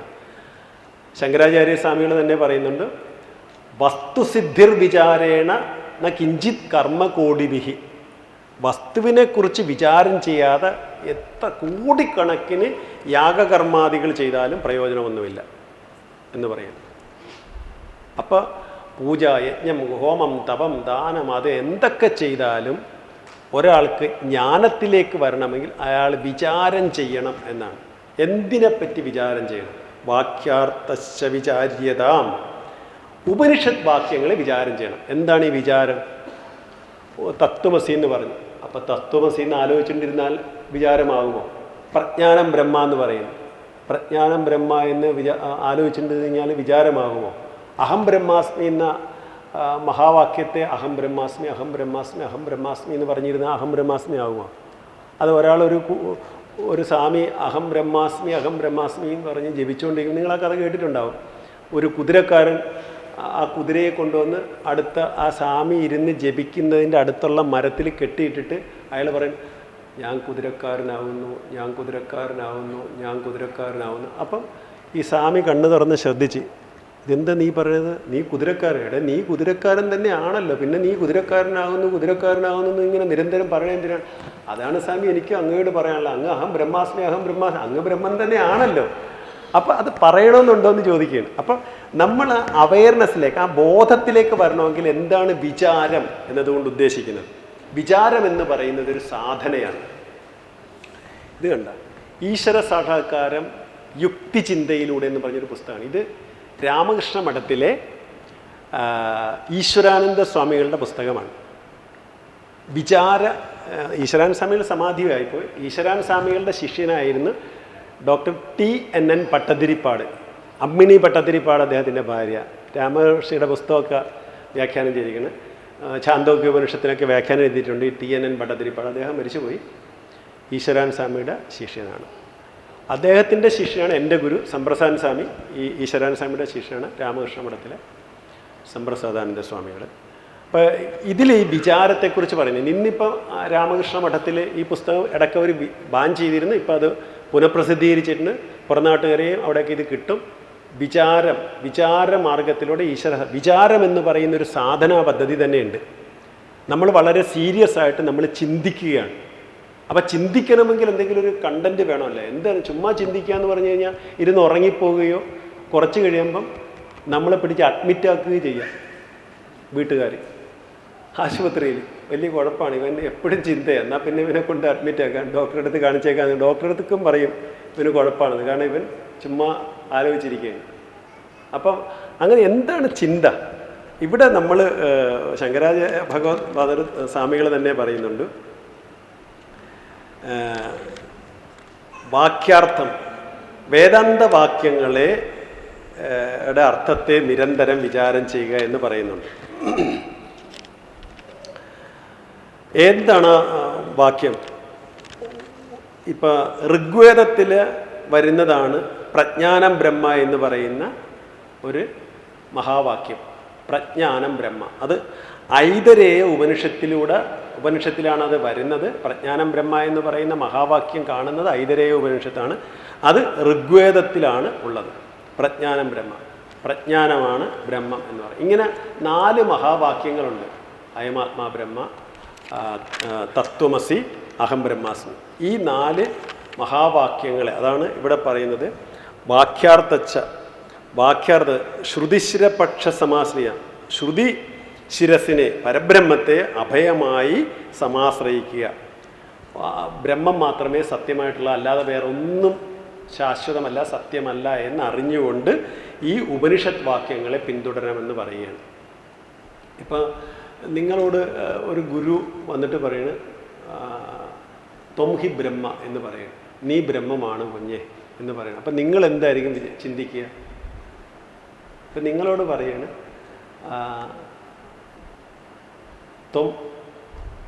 നീ ബ്രഹ്മമാണ് എന്ന് പറയാണ്. ത്വംഹി ബ്രഹ്മ, എന്തുകൊണ്ടെന്നാൽ നീ ബ്രഹ്മമാകും. അപ്പം നിങ്ങളതിനെ എങ്ങനെ എടുക്കുന്നത്? നിങ്ങളതിനെ സ്വീകരിക്കുന്നത്, നിങ്ങളും ത്വംഹി ബ്രഹ്മ എന്നാണ് പറയുന്നതെങ്കിൽ ശരിയാണ്, അങ്ങും ബ്രഹ്മം തന്നെയെന്ന് പറയാൻ പറ്റും. അങ്ങനല്ല. ഇപ്പം നമ്മളോട് പറയണ നീ ശിവസ്വരൂപാനന്ദ ആണ് എന്ന് എന്നോട് എൻ്റെ ഗുരു സന്യാസ ദീക്ഷ സ്വീകരിച്ചപ്പോൾ പറയണേ, എനിക്കൊരു പേര് തരികയാണ്, എൻ്റെ പഴയ പേരുമായിട്ട് നീ ശിവസ്വരൂപാനന്ദയാകുന്നു എന്നെൻ്റെ കാതിൽ പറയണം. അപ്പം ഞാനെന്താ ധരിക്കേണ്ടത്? ഞാൻ ശിവസ്വരൂപാനന്ദ സ്വാമിയാണെന്ന് ഞാൻ അപ്പം വിചാരിക്കുകയാണ് അല്ലേ. അപ്പോൾ ത്വംഹി ബ്രഹ്മ എന്ന് ഗുരു നിങ്ങളെ ഉപദേശിക്കുമ്പോൾ നിങ്ങൾ അഹം ബ്രഹ്മാസ്മി എന്നാണ് ഗ്രഹിക്കുന്നത് അല്ലേ. നിങ്ങൾ ഈശ്വരനാണ് എന്ന് പറയുമ്പോൾ കുഞ്ഞെ നീ ഈശ്വരനാണ് എന്ന് ഗുരു നമ്മളോട് പറയുമ്പോൾ നമ്മൾ കേൾക്കുന്നത് ഞാൻ ഈശ്വരനായിട്ടാണ്. അല്ലാതെ നീ ഈശ്വരൻ എന്നും പറഞ്ഞ് നമ്മൾ പോകുകയല്ല ചെയ്യണത്. ശരി ഗുരുവാണ് ഈശ്വരൻ എന്നുമല്ല. ഗുരു നമ്മളോട് പറയുന്നത് കുഞ്ഞെ നീ ഈശ്വരനാവുന്നു. അപ്പം നമ്മൾ സ്വീകരിക്കുന്നത് ശരി ഞാൻ ഈശ്വരനാവുന്നതാണ്. അതാണ് ഇവിടെ പറയുന്നത്. ഉപനിഷത്തിൽ പറയപ്പെടുന്ന നീ ബ്രഹ്മമാകുന്നു, അഹമാത്മാ ബ്രഹ്മ, അയമാത്മാ ബ്രഹ്മ, തത്വമസി എന്നൊക്കെ പറയുമ്പോൾ ഞാൻ ബ്രഹ്മമാണ് എന്നുള്ള വാക്യത്തെ നിരന്തരം നിങ്ങൾ ആലോചിക്കുക തന്നെ വേണം, ഓർക്കണം. അത് ഓർക്കുക എന്ന് പറഞ്ഞാൽ ഇപ്പം ഞാൻ കഴിഞ്ഞ ദിവസവും ഞാൻ അവിടെ തൈര് വല്ലപ്പോഴൊക്കെ ഉണ്ടാക്കും. അപ്പം ഞാൻ പാല് ഏതെങ്കിലും മിൽമയുടെ മുരളിയുടെ ഏതെങ്കിലും മിൽക്ക് വാങ്ങിയിട്ട് അത് ചെറു ചൂടോട് ഞാൻ തൈരൊക്കെ ഉറയൊഴിച്ച് വെക്കും. ചിലപ്പോഴൊക്കെ ഞാൻ അത് കടയും. ചിലപ്പോൾ എനിക്ക് വേറെ പ്രത്യേകിച്ച് പരിപാടികളൊന്നും ഇല്ലെങ്കിൽ ഞാൻ മോരൊക്കെ കുടിക്കാം, വെണ്ണയൊക്കെ എടുക്കാമെന്ന് വിചാരിക്കും. എന്നിട്ട് വെണ്ണ കറിയുടെ അകത്തൊക്കെ ഉപയോഗിക്കാമല്ലോ എന്ന് വരും. അപ്പം വെണ്ണ എനിക്ക് കിട്ടാറുമുണ്ട്. അപ്പോൾ ഈ തൈരിൽ വെണ്ണയുണ്ട് ഇല്ലേ? വെണ്ണ ഞാൻ കടഞ്ഞാൽ മാത്രമേ ഈ വെണ്ണ എനിക്ക് കിട്ടുള്ളൂ. അല്ലാതെ ഒരിക്കലും എനിക്ക് തൈരിൽ വെണ്ണ കണ്ടെത്താൻ പറ്റില്ല. പറ്റുമോ? ഇല്ല. അപ്പം നിങ്ങളിൽ ഈശ്വരൻ നിറഞ്ഞിരിക്കുകയാണ്. ഈശ്വരൻ നിങ്ങൾ എങ്ങനെയാണ് അറിയണത്? ഉണ്ട്. നിങ്ങൾ അനുഭവത്തിൻ്റെ കടുകട്ടിയിലിരിക്കുകയാണ്. എന്ന് വെച്ചാൽ നിങ്ങൾ അനുഭവമാകുന്ന തൈര് ആയിട്ട് കൂടിയിരിക്കുകയാണ്. നിങ്ങൾ അതിൽ നിന്ന് ജ്ഞാനമാകുന്ന വെണ്ണയെ കടഞ്ഞെടുക്കുക തന്നെ വേണം. അതിനാണ് വിചാരം എന്ന് പറയുന്നത്. എന്താണ് ആ വിചാരം എന്ന് പറയുന്നത് ഈ 3 കാലങ്ങളാണ്: ജാഗ്രത്, സ്വപ്നം, സുഷുപ്തി. നമ്മളിപ്പോൾ ഉണർന്നിരിക്കുന്ന സമയത്ത് ഈ പ്രപഞ്ചമുണ്ട്, ഞാനുണ്ട്, നിങ്ങളുണ്ട്. നമുക്ക് ഈ ദ്വൈത അനുഭവങ്ങളെല്ലാം ഈ സമയത്താണ് ഉണ്ടാകുന്നത്. നമ്മളിപ്പോൾ ക്ലാസ് കേൾക്കുന്നു. ഇനി ഈ സമയത്ത് ഭഗവാൻ ശ്രീകൃഷ്ണ പരമാത്മാ ഇവിടെ വന്നു എന്ന് വിചാരിക്കുക. നമ്മളെല്ലാവരും എഴുന്നേറ്റ് നമസ്കരിക്കും. അപ്പോഴും നമ്മൾ ശ്രീകൃഷ്ണ പരമാത്മാവിനെ കാണുന്നുണ്ട്, നമ്മിൽ നിന്ന് അന്യമായിട്ട് കാണുന്നുണ്ട്. ദ്വൈത പ്രപഞ്ചമാണ്. ഞാൻ ചോദിക്കുന്നൊരു ചോദ്യം, ഇപ്പം നിങ്ങൾക്ക് ആ ഭക്ഷണം കഴിച്ച ആ അരമണിക്കൂർ സമയത്തുണ്ടായിരുന്ന ആലസ്യം മാറിയെന്ന് എനിക്ക് തോന്നിയത് കൊണ്ടാണ് ഞാനിപ്പോൾ ആ ചോദ്യം ചോദിക്കുന്നത്. ഞാൻ കാണുന്നുണ്ടായിരുന്നു പലരും സമാധിസ്ഥിതിയിലേക്ക് പോയിരുന്ന് അതിൽ നിന്ന് ഉണർന്ന് ഇപ്പം ജ്ഞാനസ്ഥിതിയിൽ വന്നതുകൊണ്ട് എനിക്ക് ഈ ചോദ്യം ചോദിക്കാൻ പറ്റും. ഇപ്പോൾ നിങ്ങളെടുക്കുക ദൈവം പ്രത്യക്ഷപ്പെട്ടിട്ട് ഇങ്ങനെ, അപ്പോൾ ഞാനും നിങ്ങളും എല്ലാം കൂടെ ഇവിടെ ഇരിക്കുകയാണ്. അപ്പം നിങ്ങൾ 2 പേര് ഇവിടെ ഇരുന്ന് ഉറങ്ങുന്നു, നമ്മളിവിടെ ക്ലാസ് നടക്കും. ആ സമയത്ത് ശ്രീകൃഷ്ണ ഭഗവാൻ ഇവിടെ വന്നു. വേണ്ട, ഒന്നും വേണ്ട, നമ്മുടെ ഭൂമാനന്ദ സ്വാമി ഇവിടെ വന്നിട്ട് പോയി. അപ്പം 2 പേര് ഉറങ്ങിയവരാരും കണ്ടില്ല, ബാക്കി എല്ലാവരും കണ്ടു. എന്തുകൊണ്ടാണ് ആ 2 പേര് കാണാഞ്ഞത്? ഉറങ്ങിയത് കൊണ്ടല്ലേ? ആണല്ലോ, ഉറപ്പല്ലേ? അപ്പം നമ്മൾ ഉണർന്നിരുന്നാലല്ലേ നമുക്ക് കാണാൻ പറ്റുള്ളൂ, അല്ലേ? ഉറപ്പല്ലേ? അപ്പം നമ്മൾ ഉറങ്ങിയിരുന്നു കഴിഞ്ഞാൽ ദൈവം, നമ്മൾ ഉറങ്ങുമ്പോൾ ഞാനേ ഇല്ല, ഉണർന്നിരിക്കുമ്പോൾ ഈ ലോകവുമുണ്ട്, ദൈവമുണ്ട്. അപ്പം ഞാനുണ്ടെങ്കിലല്ലേ ദൈവത്തെ നമുക്ക് കാണാൻ പറ്റത്തുള്ളൂ, അല്ലേ? അപ്പം ദൈവമാണോ വലുത്, ഞാനാണോ വലുത്? ഞാനല്ലേ വലുത്? ആണോ? നിങ്ങൾ ഉറപ്പായിട്ട് പറ. അപ്പം പിന്നെ നമ്മൾ എന്തിനു ദൈവത്തിനെ അന്വേഷിക്കണം? ഇത്തരം കുറേ യുക്തികളുടെ ഒരു അന്വേഷണം കൂടി ഇതിനകത്ത് വരുന്നുണ്ട്. അത് നമ്മൾ വെറുതെ ചിരിച്ചു കളയാനുള്ളതല്ല. രമണ മഹർഷിയെ കാണാൻ വേണ്ടി സ്വാമി യോഗാനന്ദ പരമഹംസർ വരുന്നുണ്ട്. യോഗാനന്ദ പരമഹംസർ നിങ്ങൾ വായിച്ചിട്ടുണ്ടല്ലോ, ഓട്ടോബയോഗ്രഫി ഓഫ് യോഗി എന്ന് പറയുന്ന പുസ്തകം രചിച്ച ആളാണ്. അപ്പോൾ രമണ മഹർഷിയെ കണ്ട് അദ്ദേഹം നമസ്കരിച്ചിട്ട് രമണ മഹർഷിയോട് പറഞ്ഞു, എനിക്ക് ഈ ലോകത്തെ നന്നാക്കാനും ഒക്കെ ഉള്ള അനുഗ്രഹം അവിടുന്ന് വേണമെന്ന് രമണ മഹർഷിയോട് പറഞ്ഞു.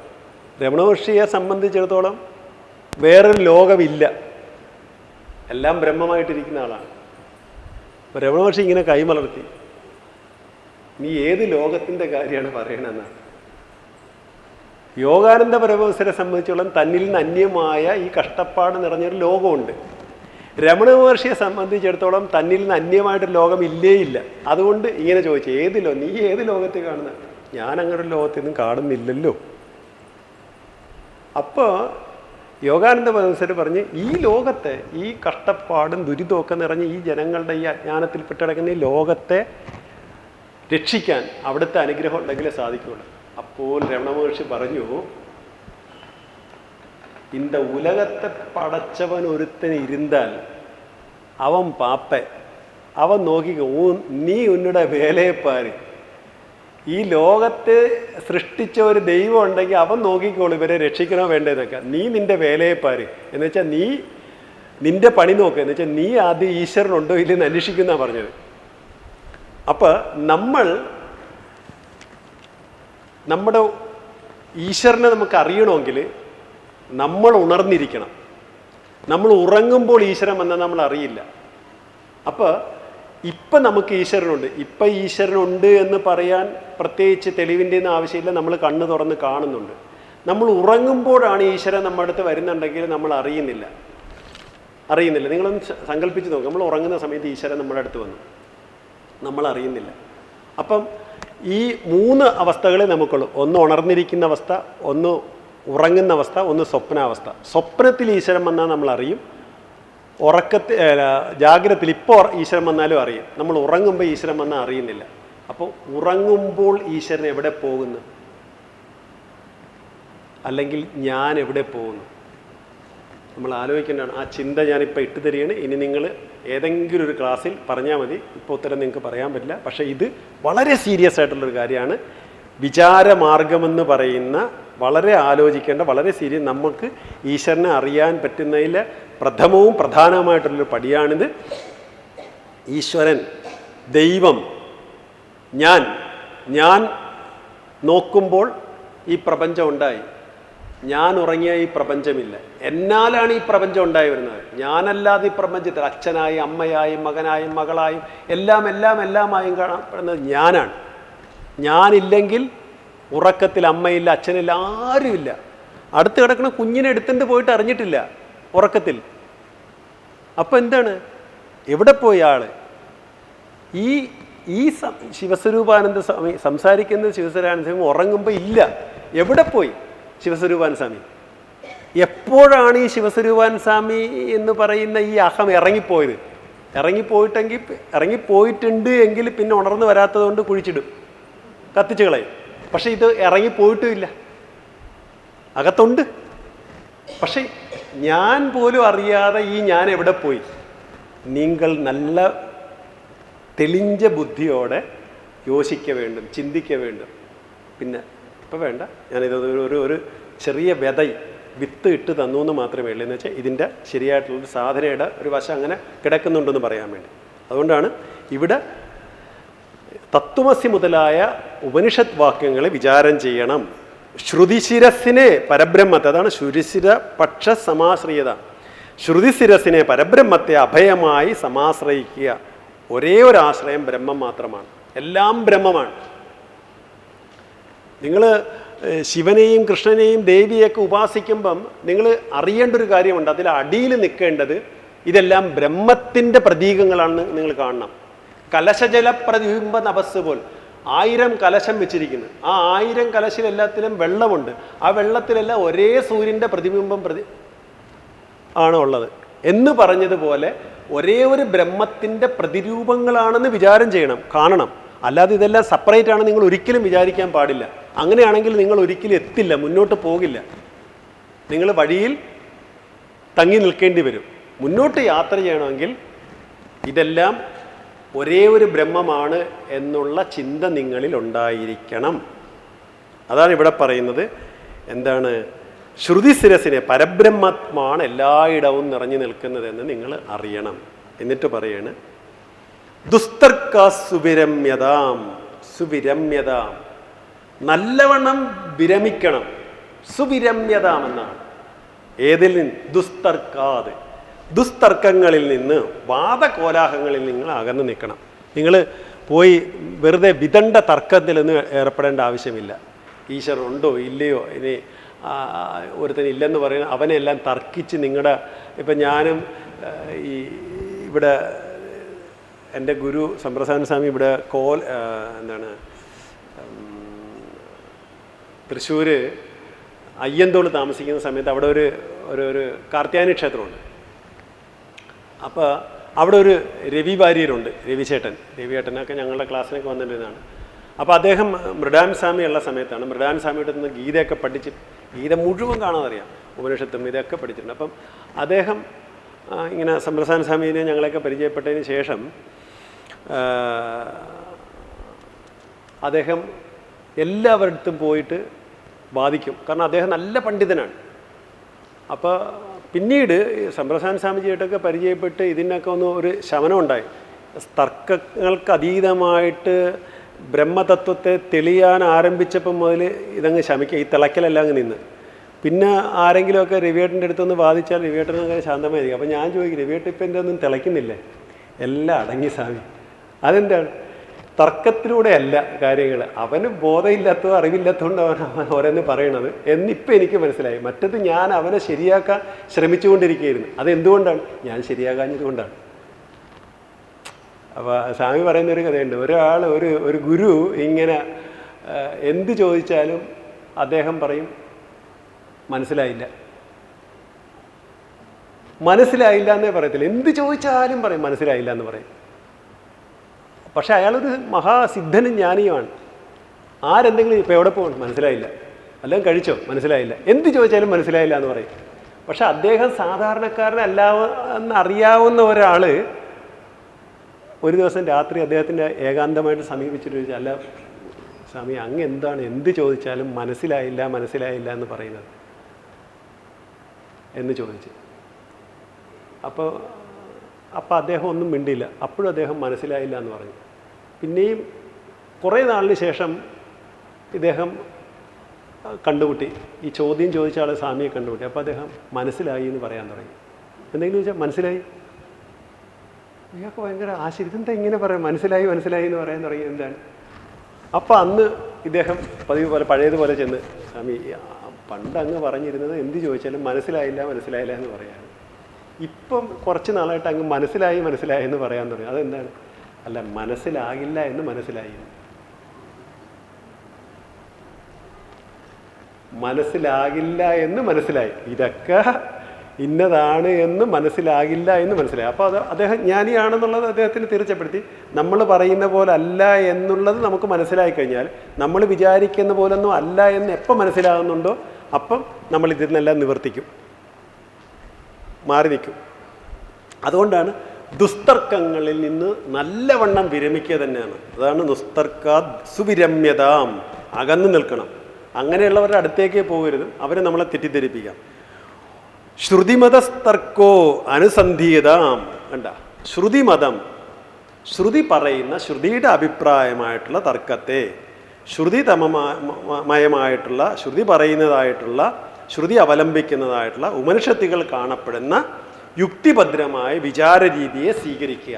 അതാണ് ശ്രുതിമത തർക്കോ അനുസന്ധീയതാം എന്ന് പറയുന്നത്. ശ്രുതി പറയുന്ന ഒരു രീതിയുണ്ട്, ശ്രുതി സമ്മതിച്ചിട്ടുള്ള ഒരു എന്താണ്, ശ്രുതിയിൽ അപരോക്ഷാനുഭൂതിയിൽ പറയുന്നുണ്ട്, നോത്പദ്യതേ വിനാജ്ഞാനം ന ഉത്പത്യതേ വിനാജ്ഞാനം. ജ്ഞാനം ഉണ്ടാകുന്നില്ല, ലഭിക്കുന്നില്ല. എന്ത്? വിന, ഒഴിച്ചുകൂടാതെ, ഒന്നുകൂടാതെ ജ്ഞാനം ഉണ്ടാകുന്നില്ല. ന നോത്പദ്യതേ വിനാജ്ഞാനം, ഇത് കൂടാതെ ജ്ഞാനം ഉണ്ടാകുന്നില്ല. എന്താണ്? വിചാരേണ അന്യസാധന, വിചാരമാകുന്ന അല്ലാതെ മറ്റൊരു സാധനം കൊണ്ടും ജ്ഞാനമുണ്ടാകുന്നില്ല. നോത്പദ്യതേ വിനാജ്ഞാനം വിചാരേണ അന്യസാധന, വിചാരമെന്നുള്ള സാധന കൊണ്ടല്ലാതെ ജ്ഞാനമുണ്ടാകുന്നേയില്ല. എന്നിട്ട് അതിന് ഉദാഹരണം പറയുന്നത്, യഥാ പദാർത്ഥഭാനം ഹി പ്രകാശേന വിനാകുചിത്. ഒരു വസ്തു ഉണ്ട് എന്നുള്ളത് അറിയണത് പ്രകാശം കൊണ്ടാണ്. പ്രകാശം ഇല്ലാതെ ഒരു വസ്തു ഉണ്ടെന്നറിയാത്തതുപോലെ വിചാരം കൊണ്ടല്ലാതെ ഒരിക്കലും വേദാന്ത അർത്ഥവിചാരേണ ജായതേ ജ്ഞാനമുത്തമം എന്ന് പറയുന്നു. വേദാന്ത അർത്ഥവിചാരേണ ജായതേ ജ്ഞാനമുത്തമം.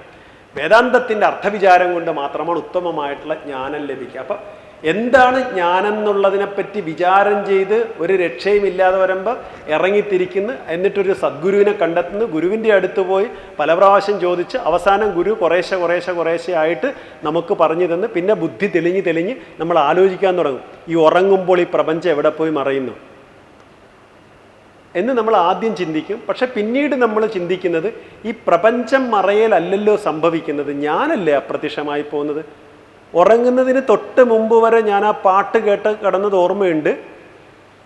പിന്നെ അമ്മ എന്നെ വിളിച്ചു, ഊണ് കഴിച്ച് കിടക്കാൻ പറഞ്ഞ്, എനിക്ക് വേണ്ട എന്ന് പറഞ്ഞ്, ക്ഷീണമുണ്ട് ഉറങ്ങട്ടെ എന്ന് പറഞ്ഞ്, അത്രയും വരെ എനിക്ക് ഓർമ്മയുണ്ട്. അതിനുശേഷം പിന്നെ അച്ഛൻ കാലത്ത് വിളിക്കുമ്പോഴാണ് ഉറങ്ങുന്നത്, 5 മണിയായി എഴുന്നേറ്റ ജോലിക്ക് പോകണ്ടേന്ന് വിളിക്കുകയാണ്. പിന്നെ ഞാനൊന്നും അറിഞ്ഞില്ല. അപ്പം ആ സമയത്ത് ഞാൻ അമ്മ ഭക്ഷണം കഴിക്കാൻ വിളിച്ച സമയത്ത് ഞാൻ നോക്കിയിരുന്ന് 10:30 ആയായിരുന്നു, എനിക്ക് വേണ്ട എന്ന് പറഞ്ഞ് 10:30 വരെ എനിക്ക് ഓർമ്മയുണ്ട്. പിന്നെ ഈ ജീവൻ പ്രകാശ് എന്ന് പറയുന്ന പ്രകാശിനെയാണ് അമ്മ വിളിച്ചത്. പിന്നെ പ്രകാശ് ഉണർന്നത് കാലത്ത് 5:30 മണിക്കാണ്, പ്രകാശ് കടന്നത് 10:30 മണിക്കാണ്, അമ്മ വിളിക്കുന്നത് 10:35-നാണ്. 10:35 വാച്ചിൽ നോക്കിയിരുന്ന അമ്മ വിളിച്ച ടൈം 10:35. പിന്നെ പ്രകാശ് എവിടെ പോയി? നിങ്ങളെല്ലാം എവിടെ പോയി? പറ, നിങ്ങളുടെ അനുഭവമാണ്, നിങ്ങൾക്ക് പറഞ്ഞേ പറ്റൂ, പറയണം. നിങ്ങൾ എവിടെ പോയി? നിങ്ങൾ പോയതോടുകൂടി ലോകം പോയി. ലോകം നിങ്ങളിൽ നിന്ന് പോയൊന്നുമില്ല. നിങ്ങൾ, അതാണ് രമണ മഹർഷി പറയും, നീ ഉറ്റുപാര്, നീ തൂക്കത്തെ ഇടവിടാമൽ പാര്, നീ തൂക്കത്തെ ഉറക്കത്തെ ഇടവിടാമൽ ഉറ്റുപാര്, നീ നിന്റെ ഉറക്കത്തെ ഇടവിടാമൽ, നീ അതിനെ മുറിച്ച് മാറ്റാമൽ, നീ അതിനെ കണ്ടിന്യൂ പാര്, അന്ത ഇടവെളിയെ പാര്, നീ എങ്കെ പോയി മറകിറായി, നീ എവിടെ പോയി ഒളിക്കുന്നു? രമണ മഹർഷി ചോദിക്കുകയാണ്. അപ്പൊ നമ്മളാണ് പോകുന്നത്. അതിനെപ്പറ്റി വളരെ സീരിയസ് ആയിട്ട് നിങ്ങൾ ചിന്തിക്കുന്നതാണ്. നിങ്ങൾ ഓരോ ദിവസവും അഹരഹർ ഗച്ഛന്തി ബ്രഹ്മലോകം, ദിനവും നിങ്ങൾ ബ്രഹ്മത്തിലേക്ക് പോകുന്നുണ്ട്. പക്ഷെ എന്തുകൊണ്ട് നിങ്ങൾ അറിയുന്നില്ല? മനസ്സെന്ന് പറയുന്ന ജീവനാണ് ചിന്തിക്കുന്നത്. ആ ചിന്തിക്കുന്ന ജീവൻ എന്ന് പറയുന്ന ആ മനസ്സ് ഒരു സമയത്ത് അപ്രത്യക്ഷമാണ്. പിന്നെ അത് പൊന്തി വരുന്നു. എവിടേക്ക് പോകുന്നു, എവിടുന്ന് പൊന്തി വരുന്നു, എവിടെ നിലനിൽക്കുന്നു?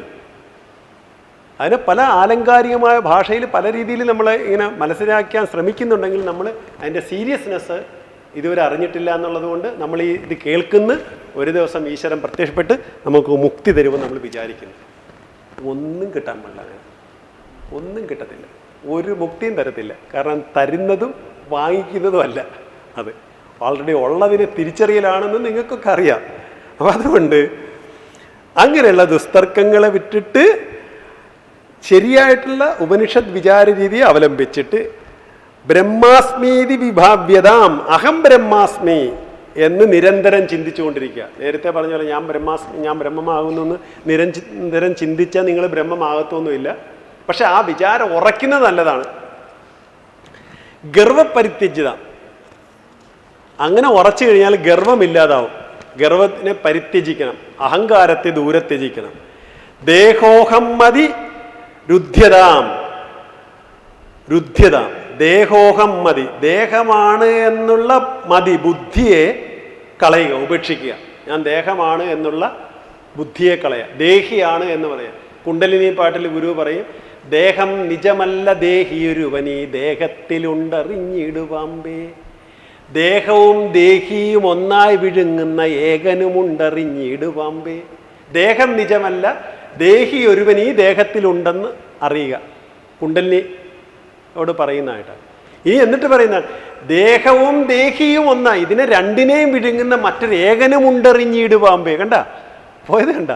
നസത്തന്നാസതുച്യതേ, സത്തുമല്ല അസത്തുമല്ല, ക്ഷരക്ഷാക്ഷര ഉച്ചതേ, ക്ഷരവുമല്ല അക്ഷരവുമല്ല, ഇതിനപ്പുറത്ത് എന്നുണ്ട് എന്ന് ഉറപ്പ് പറയും. പക്ഷെ അവിടേക്കാണ് നമ്മൾ ഈ സാധകനെ ഈ 5 ശ്ലോകങ്ങളിലൂടെ കൊണ്ടെത്തിക്കുന്നത്. ആ ദേഹമല്ല എന്ന് നിങ്ങൾ, ഞാൻ ആ ദേഹമാണ് എന്നുള്ള ബുദ്ധിയെ കളയുക. ബുധജനൈർവാദൈ പരിത്യജ്യതാം, ബുധജനങ്ങളോട്, ബുധജനങ്ങൾ എന്ന് പറഞ്ഞാൽ ബുധനാഴ്ച കാണുന്നവരെന്നുള്ളതല്ല, ബുദ്ധിമാന്മാരോട്, പണ്ഡിതന്മാരോട്, കുറച്ച് വെളിവുള്ള ആൾക്കാരുടെ സന്യാസിമാർ, അങ്ങനെ അല്ലെ സത്തുക്കൾ, സന്യാസി എന്ന് ഉദ്ദേശിച്ചാൽ കാവ്യ കൊടുത്തവരെന്ന് മാത്രമല്ല, സത്തുക്കളായിട്ടുള്ളത് പണ്ഡിതന്മാരായിട്ടുള്ളവർ ബുധജനങ്ങളോട് പരിത്യജ്യത, അങ്ങനെ ജ്ഞാനികളോട് തർക്കത്തിന് പോകരുത്, മിണ്ടാതിരുന്നേക്കണം. മൗനമാണ് കുറച്ചുകൂടെ നല്ലത്. അതുകൊണ്ട് അത്തരത്തിലുള്ള ചിന്തകളുമായിട്ട് പോകാതിരിക്കുന്നത് കുറച്ചുകൂടെ നല്ലത്. അപ്പം ഋഗ്വേദത്തിൽ പറയുന്ന ഐതരയോപനിഷത്തിലെ പ്രജ്ഞാനം ബ്രഹ്മ എന്നും, ചാന്തോക്യോപനിഷത്തും വരുന്നത് സാമവേദത്തിലെ തത്വമസിയിലും, അത് ചാന്തോക്യോപനിഷത്തിലെ, അഥർവവേദമാകുന്ന മാണ്ഡൂക്യോപനിഷത്തിലാണ് അയമാത്മാ ബ്രഹ്മ എന്ന് പറയുന്നത് വരുന്നത്. അഹം ബ്രഹ്മാസ്മി എന്ന് യജുർവേദത്തിലെ ബൃഹദാരണ്യോപനിഷത്തിൽ വരുന്നതാണ്. ഇപ്പം ഈ 4 മഹാവാക്യങ്ങളെ ചിന്തിക്കുക. ദേവതാ ഉപാസനകളിൽ മുഴുകി തുച്ഛമായ ഫലം ലഭിക്കുന്നതിന് അനുസരിച്ച് അത് നേടാൻ വേണ്ടി അതിൻ്റെ പുറകെ, ദേവതാ ഉപാസനകളിൽ പുറകെ പോകുന്നതിന് പകരം ഏത് ദേവതാ ഉപാസനകളിലൂടെയും ബ്രഹ്മത്തെയാണ് ഉപാസിക്കുന്നതെന്നുള്ള ലക്ഷ്യം വെച്ച് കഴിഞ്ഞാൽ, നമുക്ക് ലോക്കൽ ബസ്സിലും ഏത് ബസ്സിൽ പോയാലും നമുക്ക് പാലക്കാടാണ് പോകേണ്ടത്. വടക്കാഞ്ചേരിയിലും ഷൊർണൂരൊന്നും ഇറങ്ങണ്ട എന്നാണെങ്കിൽ ഏത് ബസ്സിലും, പക്ഷെ നിങ്ങളുടെ ലക്ഷ്യം പാലക്കാടാണ് എന്ന് പറഞ്ഞാൽ ബ്രഹ്മമാണ് ലക്ഷ്യം. അത് ശിവനെ, കാളിയെ, ആരെ വേണം ഉപാസിക്കും, പക്ഷെ അവരാകരുത് ലക്ഷ്യം. അവരായിക്കഴിഞ്ഞാൽ അവരുടെ ലോകത്തേക്കാണ് മരിച്ചതിന് ശേഷം പോകുന്നതെന്ന് നമ്മുടെ ഭഗവത്ഗീത ഉൾപ്പെടെയുള്ള പറയാം. അതാത് ദേവന്മാരുടെ ലോകത്തേക്ക് പോയിട്ട് പിന്നെ അവരുടെ സേവകരായിട്ട് പിന്നെ അവർ പിടിച്ച് ഉപയോഗിച്ച് ഭക്ഷ തിന്ന് കാഷ്ടിച്ച് വീണ്ടും മനുഷ്യരായിട്ട് ജനിക്കണമെന്ന് പറയും. പക്ഷേ ഈശ്വരനെ ബ്രഹ്മത്തെ അറിയുക എന്നുള്ളതാണ് ഇവിടെ പറയുന്നത്. ഓക്കെ, അപ്പം മതി, 4 എനിക്ക് 5:30 മണിക്കൊക്കെ പോകണം. അപ്പോൾ പിന്നെ ബാക്കിയുള്ളത് നമുക്ക് പിന്നൊരു ദിവസം എടുക്കാമെന്ന് വിചാരിക്കാം അല്ലേ.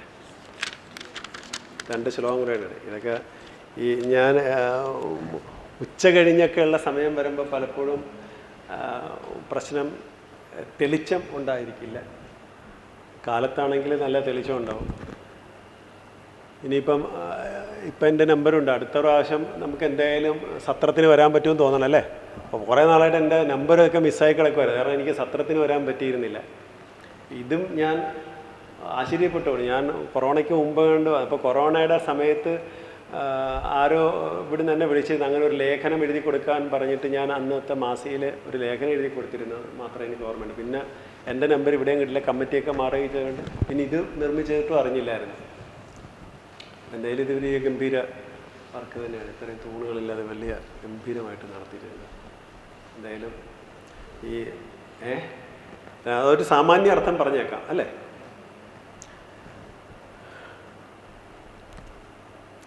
ക്ഷുത് വ്യാധിശ്ച ചികിത്സ്യതാം. ക്ഷുദ്വ്യാധി എന്താണ്? സാധകൻ എപ്പോഴും ക്ഷുദ്വ്യാധിയെ, വിശപ്പെന്ന വ്യാധിയെ ചികിത്സിക്കണം. കുറച്ചൊക്കെ നിയന്ത്രണം വരണം. ഇപ്പോൾ ജനനീ നവരത്നഞ്ജലി ഗുരു പറയാം, അന്നാദിയിൽ പ്രിയമുയർന്ന് ആടലാങ്കടലിൽ ഒന്നായി വീണ് വലയും. അന്നാദിയിൽ പ്രിയമുയർന്ന് നാവിൻ്റെ പുറകെ പോയിട്ട് അതിൽ പ്രിയമുണർന്ന് ആടലാങ്കടലിൽ, ദുഃഖമാകുന്ന കടലിൽ ഒന്നായി വീണ് വലയുന്ന എന്നാശയം, എൻ്റെ ഹൃദയം ഗതിപെറും നാദഭൂമിയിൽ അമർന്ന് ആവിരാഭ പടരുന്നതിന് എനിക്ക് പറ്റുന്നില്ല എന്നുള്ള നിലയിൽ ഗുരു പറയുന്നുണ്ട് അവിടെ. അപ്പം ക്ഷുദ്വ്യാധി എന്ന് പറയുന്നത് വല്ലാത്ത അത് തന്നെയാണ്, ഈ വിശപ്പ്.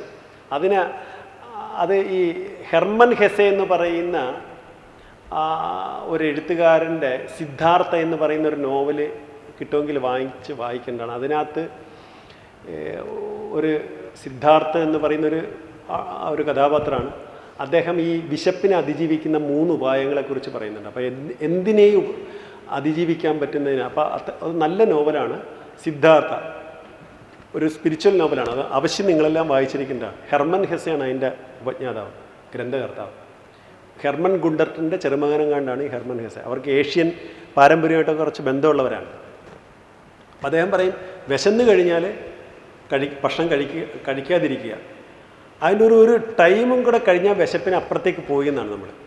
ഏതാഗ്രഹവും അങ്ങനെയാണ്. കുറച്ച് നേരം അതിനെ നമ്മൾ സഹിച്ചിരുന്നിട്ട് കുറച്ചുകൂടെ കഴിഞ്ഞാൽ അതിൻ്റെ അപ്പുറത്തേക്ക് നമുക്ക് പോകാൻ പറ്റുമെന്നാണ്.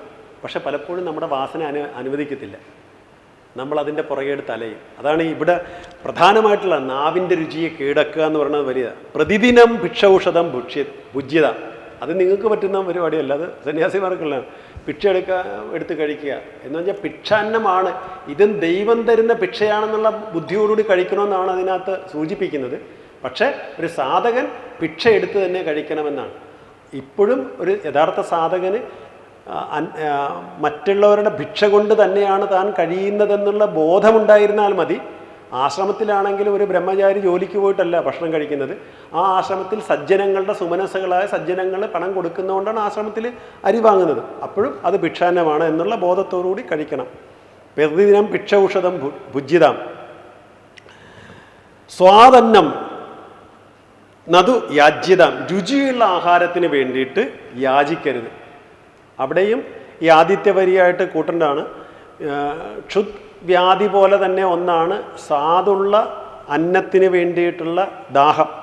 രുചിയുള്ള ഭക്ഷണത്തിന് വേണ്ടിയിട്ട് നമ്മൾ വിഷമിക്കുന്നത്, അത് കിട്ടണമെന്ന് വിചാരിക്കുന്നത് ശരിയല്ല. അപ്പം അത്തരം ആഹാരത്തിന് വേണ്ടി നമ്മൾ യാചിക്കരുത്. നാവെന്ന ഇന്ദ്രിയത്തെ രുചിക്ക് അടിമയാക്കാൻ പാടില്ല എന്നാണ് അവിടെ ഉദ്ദേശിക്കുന്നത്. വിധിവശാത് പ്രാപ്തേന സന്തുഷ്യതാം. സന്തോഷിക്കണം. വിധിവശാൽ, എതിർച്ഛയാലാപസന്തുഷ്ടനാകണമെന്ന് ഭഗവത്ഗീത പറയുന്നുണ്ട്. യാദൃച്ഛികമായിട്ട് കിട്ടുന്നതിൽ സന്തുഷ്ടനായിരിക്കുക. അതാണ് ഇവിടെ ഉദ്ദേശിക്കുന്നത്. കിട്ടുന്നത് കഴിക്കുക, അത് രുചിയുള്ളതായിരിക്കണമെന്നുമില്ല. അങ്ങനെ കിട്ടുന്നത് കഴിച്ചൊരു സമയമുണ്ടായിരുന്നു ഫ്ലഡ് വന്ന സമയത്ത്. അഹങ്കാരം പിന്നെയും വർദ്ധിച്ചല്ലോ, അതെല്ലാം പോയി വീണ്ടും ഇതെല്ലാം വന്ന് നമ്മൾ ഉണ്ടാക്കാൻ തുടങ്ങി. പിന്നെ എനിക്ക് എൻ്റേതായ ഭക്ഷണം കിട്ടിയാലേ പറ്റത്തുള്ളൂ. അന്നങ്ങനെയല്ല, ക്യൂ നിന്നിരുന്നു. ഞാനും ഒക്കെ ക്യൂ നിന്നാണ് വാങ്ങിച്ചത്. ഇപ്പം എനിക്കും ഉണ്ട് മോഹങ്ങളൊക്കെ. ഉപ്പുമാവ് വേണ്ട, ഉപ്പുമാവിലൂടെ പഴം പിടിക്കില്ല. അന്ന് പഴത്തൊലി കിട്ടിയാലും കഴിച്ചു പോരും, കാരണം വേറെ വഴിയില്ലല്ലോ. അപ്പോൾ അത്തരം നിർബന്ധങ്ങളൊന്നും പാടില്ല. ഇത് ഗൃഹസ്ഥാശ്രമി ആയിരിക്കുന്നവൻ ശരിക്കും ശ്രദ്ധിക്കേണ്ട ഒരാളാണ്. അവൻ്റെ ദൈനംദിന ജീവിത വ്യവഹാരങ്ങളുമായിട്ട് ബന്ധപ്പെടുത്തിയാണ് ഈ പറയുന്നതല്ല. അപ്പോൾ ഇതൊക്കെ ഒരു സാധകന് വേണ്ടി മാത്രമാണെന്ന് ചിന്തിക്കരുത്.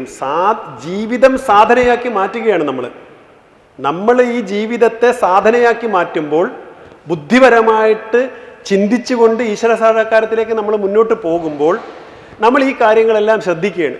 അങ്ങനെ എന്താണ്, ഭാര്യയോ ഭർത്താവോ മക്കനോ മകളോ ഒക്കെ ഉണ്ടാകട്ടെ, നമ്മൾ ജീവൻ സ്വയം അച്ഛൻ്റെക്കിലും അമ്മയുടെക്കിലും ഭാര്യയുടെക്കും ഭർത്താവിൻ്റെ ആർക്കെങ്കിലും ചോദിക്കില്ല ഇറങ്ങിപ്പോകുമ്പം, ഈ ജീവൻ ഇറങ്ങിപ്പോകുമ്പം. പക്ഷേ ജീവൻ സഞ്ചയിച്ച പുണ്യം കൂടെ ഉണ്ടാവും. ആലോചിച്ചോ, വേണോ വേണ്ടതെന്ന്.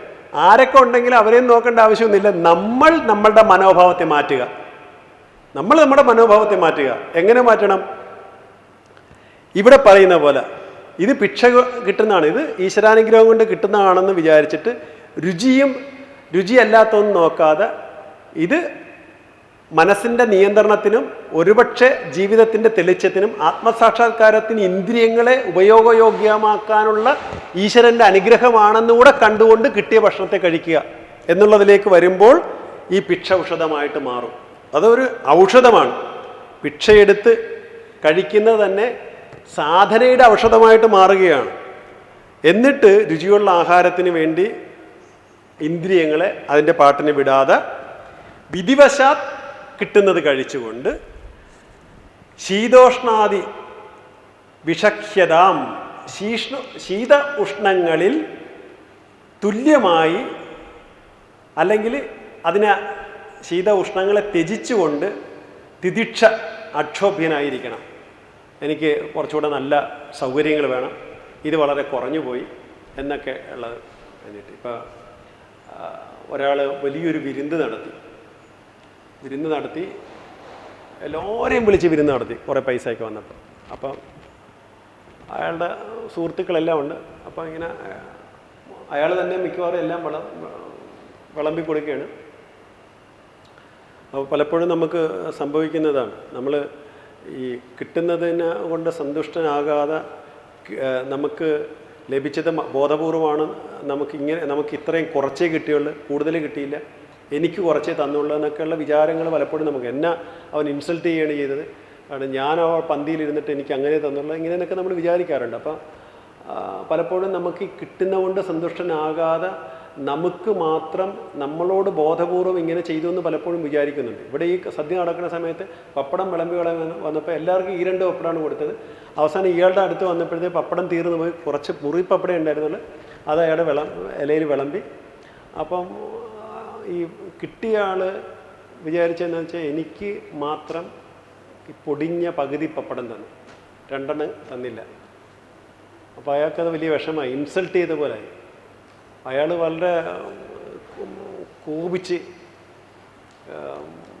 എഴുന്നേറ്റ് പോയിട്ട് 2 വർഷം അയാൾ ഭയങ്കരമായിട്ട് കഷ്ടപ്പെട്ട് പണിയെടുത്ത് പൈസ ഉണ്ടാക്കി ഒരു വലിയ സദ്യ നടത്തി. എല്ലാവരെയും വിളിച്ചുകൊടുത്ത് ഇയാളെയും വിളിച്ചു. എന്നിട്ട് ഇയാൾക്ക് വിളമ്പി കൊടുത്ത് ഇയാളുടെ കൂടെ കൊണ്ടുവന്ന് പകുതി പപ്പടം വെച്ചിട്ട് ചോദിച്ചു, ഇപ്പം എങ്ങനെയുണ്ടെന്ന്. അപ്പോൾ അയാൾ ചോദിച്ചു, എന്താണ് മനസ്സിലായില്ല, അന്നെനിക്ക് പകുതി പപ്പടമല്ലേ തന്നുള്ളൂ, അതിന് പകരം എടാ. അപ്പോൾ അയാൾ, എൻ്റെ സുഹൃത്തെ ഞാൻ ഓക്കുന്ന പോലും ഇല്ല. ഇതാണ് നമ്മൾ ആലോചിച്ച് നോക്ക്, പകുതി പപ്പടത്തിന് പകരം വീട്ടാൻ വേണ്ടി 2 വർഷം പണിയെടുത്ത് പണം ഉണ്ടാക്കി സദ്യ നടത്തി പകുതി ആലോചിച്ച് നോക്ക് എന്ന് പറഞ്ഞ പോലെ നമ്മൾ പലപ്പോഴും ചിന്തിക്കുന്നത്. നമ്മൾ പലപ്പോഴും പകരം വീട്ടാൻ വേണ്ടി കാത്തിരിക്കുകയാണ്, കിട്ടുന്നതുകൊണ്ട് തൃപ്തിപ്പെടുകയല്ല, അന്ന പണി കൊടുത്തിട്ട് തന്നെ എന്ത് പ്രയോജനമാണ്, ആലോചിക്കുന്ന പോലും ഇല്ല നമ്മൾ. അതുകൊണ്ട് വിധിവശാൽ കിട്ടുന്നത് കൊണ്ട് തൃപ്തിപ്പെട്ട് ജീവിക്കുക. ശീതോഷ്ണാദികളെ സുഖമായിട്ട് സമമായിട്ട് കരുതുക. അത് വൃഥാവാക്യം സമുച്ചാര്യതാം സമുച്ചാര്യതാം.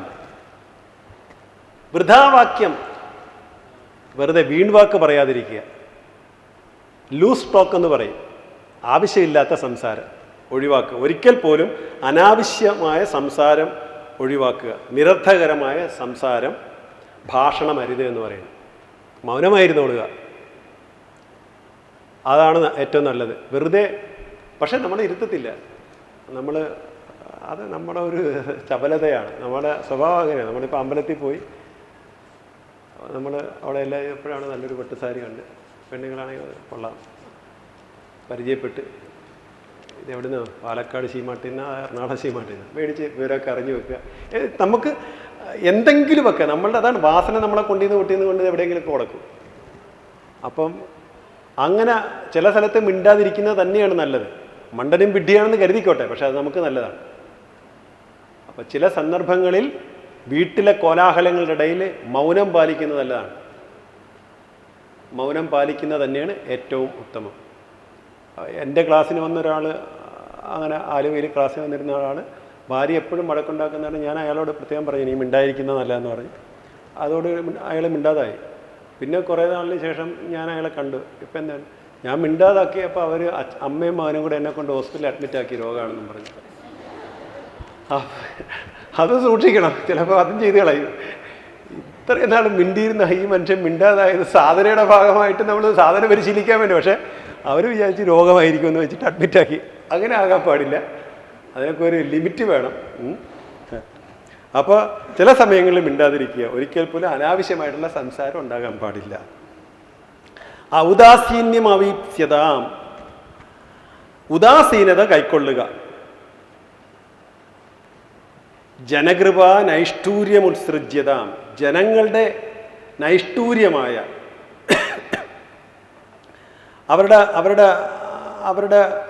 ഒരു എന്താണ് ഔദാര്യമാകുന്ന കൃപ,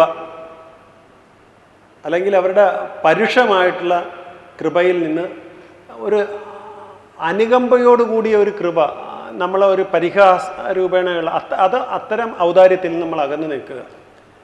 ജനങ്ങൾ നമ്മളോട് കാണിക്കുന്ന പരുഷമായ കൃപ എന്ന് വെച്ചാൽ അത് നമ്മൾ അത്തരത്തിൽ കാണുന്ന ഇതുണ്ട്. അവരുടെ ഒരു ഔദാര്യം നമുക്ക് വേണ്ട, അതിൽ നിന്ന് നമ്മൾ അകന്നു നിൽക്കുക. നമുക്ക് നമ്മളുടേതായിട്ടുള്ള ഒരു വഴിയുണ്ട്. ഒരു സാധകന് അത്തരം ഔദാര്യം പറ്റുന്നതിൽ നിന്നും, നമ്മൾ ഭക്തനാണ് എന്നുള്ളത് കൊണ്ട് നമുക്ക് പലപ്പോഴും പല പരിഗണനയും തരുന്നുണ്ട്. ആ പരിഗണന നമ്മളെ അപകടത്തിലേക്കാണ് നയിക്കുന്നത്. അപ്പോൾ അതുകൊണ്ട് അതിൽ നിന്നൊക്കെ നമ്മൾ അകന്നു നിൽക്കുക തന്നെ വേണം. ഏകാന്തേ സുഖമാസ്യതാം പരതരേ ചേതസമാധീയതാം.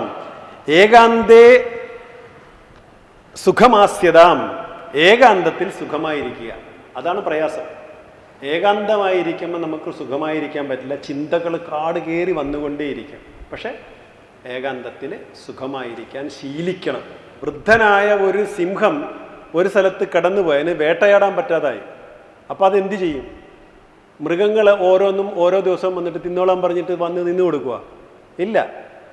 വൃദ്ധനായാലും അത് വേട്ടയാടി തന്നെ തിന്നേണ്ടതുപോലെ ജീവിത സായാഹ്നത്തിലായാൽ എത്തിയാൽ പോലും ബോധപൂർവം പരിശ്രമിച്ചാണ് ഓരോന്നും നേടേണ്ടത് എന്ന് പറയുന്നത്. അതുകൊണ്ടാണ് ഏകാന്തത്തിൽ സുഖമാസ്യതാം, ഏകാന്തത്തിൽ സുഖമായിരിക്കുക. അന്യചിന്തകളും കടന്നു വരാതിരിക്കാനായിട്ട് ആ ഏകം, ഒന്ന് എന്ന് പറയുന്ന ഏകാന്തം എന്ന് പറഞ്ഞാൽ ഒന്നിൽ അന്തമായിരിക്കുക എന്നാണ് ആ വാക്കിൻ്റെ അർത്ഥം തന്നെ. ഏകമായതിൽ അന്തമായിരിക്കുക, ഏകമായ ഒന്നിൽ അവസാനമായിട്ടിരിക്കുക, ചേർന്നിരിക്കുക. ഏകാന്തത്തിൽ വസിക്കുക എന്ന് പറഞ്ഞു കഴിഞ്ഞാൽ ഒന്നിനോട് ചേർന്നിരിക്കുക എന്നാണ് അർത്ഥം.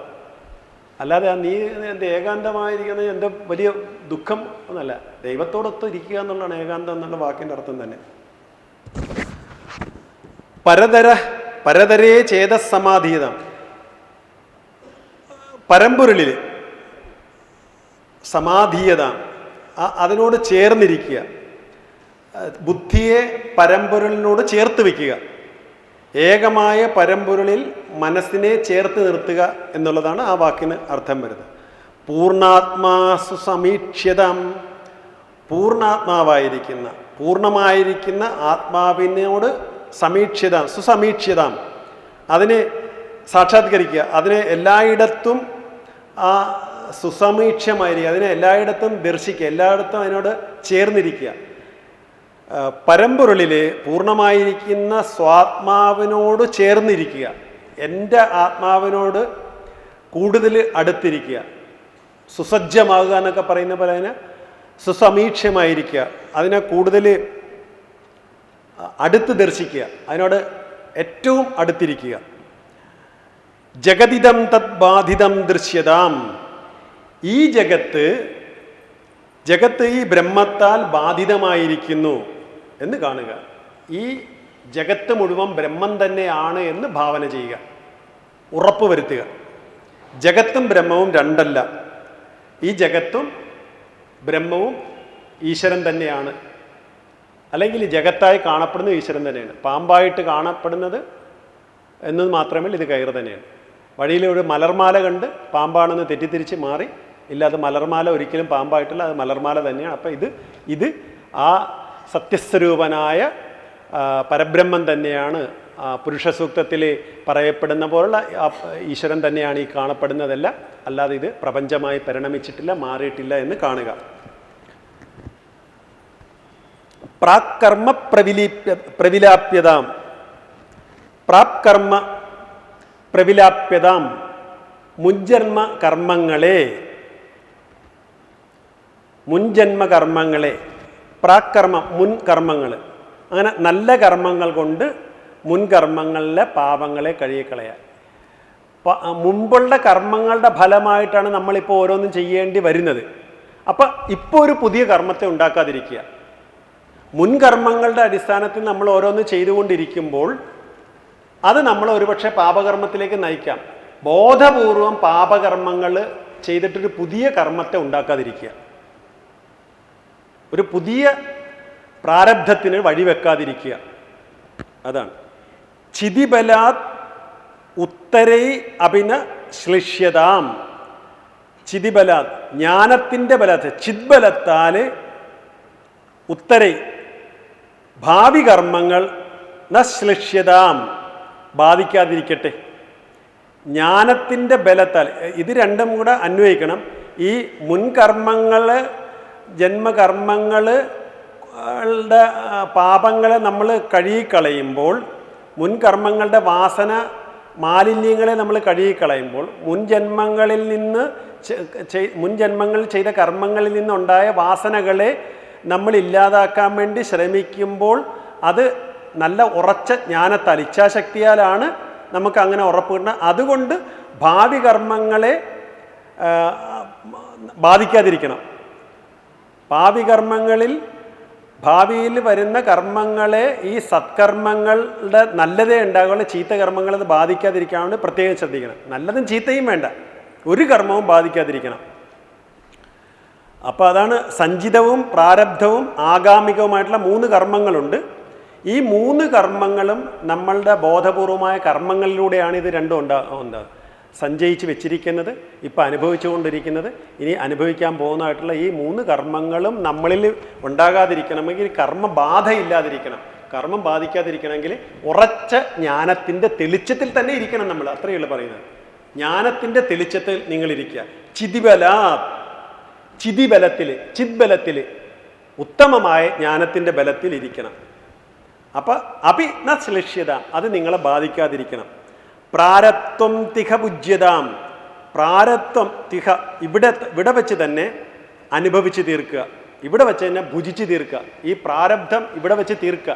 ഇനി ഒരു പ്രാരബ്ധം കർമ്മം ഉണ്ടാകാൻ പാടില്ല. ഈ തിബറ്റിൽ ജീവിച്ചിരുന്ന 3 ഗുരുക്കന്മാരെ കുറിച്ച് പറയും. നരോപ്പ, തിലോപ്പ, മിലരേപ. അതിൽ മിലരേപ എന്ന് പറയുന്ന അവസാനത്തെ ശിഷ്യൻ തൻ്റെ ഗുരുവിനെ കാണാൻ വരുമ്പോൾ, തൻ്റെ ഗുരുവിനെ കണ്ടിട്ട് തൻ്റെ ഗുരുവിൻ്റെ അടുത്ത് ബ്രഹ്മവിദ്യ അഭ്യസിക്കുന്ന സമയത്ത് ഗുരു പറയും ഒരു ബിൽഡിങ് കെട്ടാൻ പറയും, ഒരു വീട് കെട്ടാൻ പറയും. വീട് കെട്ടി ഒരു 6-7 മാസം കൊണ്ട് ഒരു വീടൊക്കെ കെട്ടി റെഡിയാക്കുമ്പോൾ ഗുരു ചെന്നത് ഇടിച്ചു പൊളിച്ച് കളയും. അങ്ങനെ പല പ്രാവശ്യമായപ്പോൾ ക്ഷമ നശിച്ച് ഈ ഗുരുവിനെ കൊന്നുകളയാന്നൊക്കെ വിചാരിച്ച് ഗുരുവിൻ്റെ വീടിൻ്റെ അടുത്ത് രാത്രി ചെല്ലുമ്പം ഭാര്യ ഗുരുവിനോട് പറയുന്നുണ്ട്, എന്തിനാണ് നിങ്ങൾ അത്രയും അവനെ കഷ്ടപ്പെടുത്തണം, എത്ര ബിൽഡിങ് കെട്ടിച്ച് പൊളിപ്പിക്കുന്നു, പുഴ തടയാൻ വേണ്ടി ചിറ കെട്ടാൻ പറയും, എന്നിട്ട് അത് നിങ്ങൾ രാത്രി പൊട്ടിച്ച് വിടുന്നു, എന്നിട്ട് പകൽ അവനോട് കെട്ടിക്കുന്നു. എന്തിനിങ്ങനെ ഈ പാവത്തിന് കഷ്ടപ്പെടുന്നത്? എത്ര എല്ല് മുറിയെ അവനെ കൊണ്ട് പണിയെടുപ്പിക്കുന്നതെന്ന്. അപ്പം പറയൺ, പ്രിയപ്പെട്ടവളെ നീ ഒന്ന് കേൾക്കണം, അവന് 10 ജന്മമുണ്ട്. ഇനി ഈ 10 ജന്മത്തിൽ അവനെ അനുഭവിക്കേണ്ട പ്രാരബ്ധങ്ങളെ ഇപ്പോഴേ അനുഭവിച്ച് തീർത്തിട്ട് അവനെ ഇനി ജനിപ്പിക്കാതിരിക്കണം എന്ന് പറയും. അതാണ് കരുണാവാനായ ഒരു ഗുരുവിൻ്റെ കടാക്ഷം. ചിലപ്പോൾ നമുക്ക് കിട്ടുന്ന ശോധനകൾ, തമിഴിലാണ് ശോധനകൾ എന്ന് പറഞ്ഞാൽ ഈ കഷ്ടപ്പാടുകളൊക്കെ ചിലപ്പോൾ അതിനു വേണ്ടിയായിരിക്കാം. അത് സന്തോഷത്തോടെ സ്വീകരിച്ചിട്ട് പുതിയൊരു കർമ്മത്തെ ഉണ്ടാക്കാതിരിക്കണം. അതിനെ അനുഭവിച്ചങ്ങ് തീർത്തേര്. ചെയ്യേണ്ടതാണ് ചെയ്തേര്. എങ്ങനെങ്കിലും പോട്ടേന്നും പറഞ്ഞ് തലയ്ക്ക് കൈ കൊടുത്തിങ്ങനെ ചെയ്യാതിരിക്കുക. ആനന്ദത്തോടെ സന്തോഷത്തോടെ അതിനെ ചെയ്തു വിടുക. അപ്പം അത് കടന്നു പോകും. പക്ഷെ നമ്മൾ പ്രായിക്കൊണ്ടാണ് ചെയ്തെങ്കിൽ വീണ്ടും ആ കർമ്മം കയറി വരും. അതുകൊണ്ട് ആനന്ദത്തോടെ ചെയ്തു തീർക്കുക കടമകളെ. അത പരബ്രഹ്മാത്മന സ്ഥീയതാം, ബ്രഹ്മാത്മനാ സ്ഥീയത, അത പരബ്രഹ്മാത്മനാ സ്ഥീയതാം. അനന്തരം പരബ്രഹ്മമാണ് ഞാനെന്ന നിലയിൽ സ്ഥിതി ചെയ്യുക. കണ്ട പ്രാരബ്ധം, ഇത് പ്രാരബ്ധം ഇവിടെ വെച്ചാണ് അനുഭവിച്ച് തീർത്തിട്ട് ഞാൻ പരബ്രഹ്മം തന്നെയാണെന്നുള്ള നിഷ്ഠയിലിരിക്കുക. ഇപ്പം എനിക്ക് സംഭവിച്ചൊരു കാര്യം, ഞാനിവിടെ ഈ വടക്കാഞ്ചേരി സ്റ്റേഷനിൽ ഞാൻ ആദ്യമായിട്ട് വരികയാണ്. ഞാൻ വന്ന് ഇറങ്ങി, പടിഞ്ഞാറ പ്ലാറ്റ്ഫോമിലാണ് ഇറങ്ങിയത്.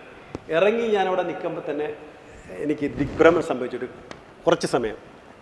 വന്ന ദിശയിലേക്ക് ഒരു ചെറിയത് വടക്കോട്ടാണ് തെക്കോട്ട്, ഞാൻ നോക്കുമ്പോൾ ഞാൻ അവിടുന്ന് വന്ന സ്ഥലത്തേക്ക് വണ്ടി പോകുന്ന പോലെയൊക്കെ എനിക്ക് തോന്നുവാണ്. അപ്പം സാധന വെറും അനുഷ്ഠാനമല്ല, ബുദ്ധിപരമായ ഒരു പരിശീലനമാണെന്ന് അറിഞ്ഞുകൊണ്ട് സാധനയെ ശീലിക്കുക. ഓക്കെ, കുറേ കൂടെയൊക്കെ വിശദീകരിച്ചെടുക്കേണ്ടതാണ്, പക്ഷേ സമയം പറഞ്ഞതുകൊണ്ട്. അപ്പോൾ എല്ലാവർക്കും പ്രണാമം. കേട്ടിരുന്നതിന് എല്ലാവർക്കും പ്രണാമം.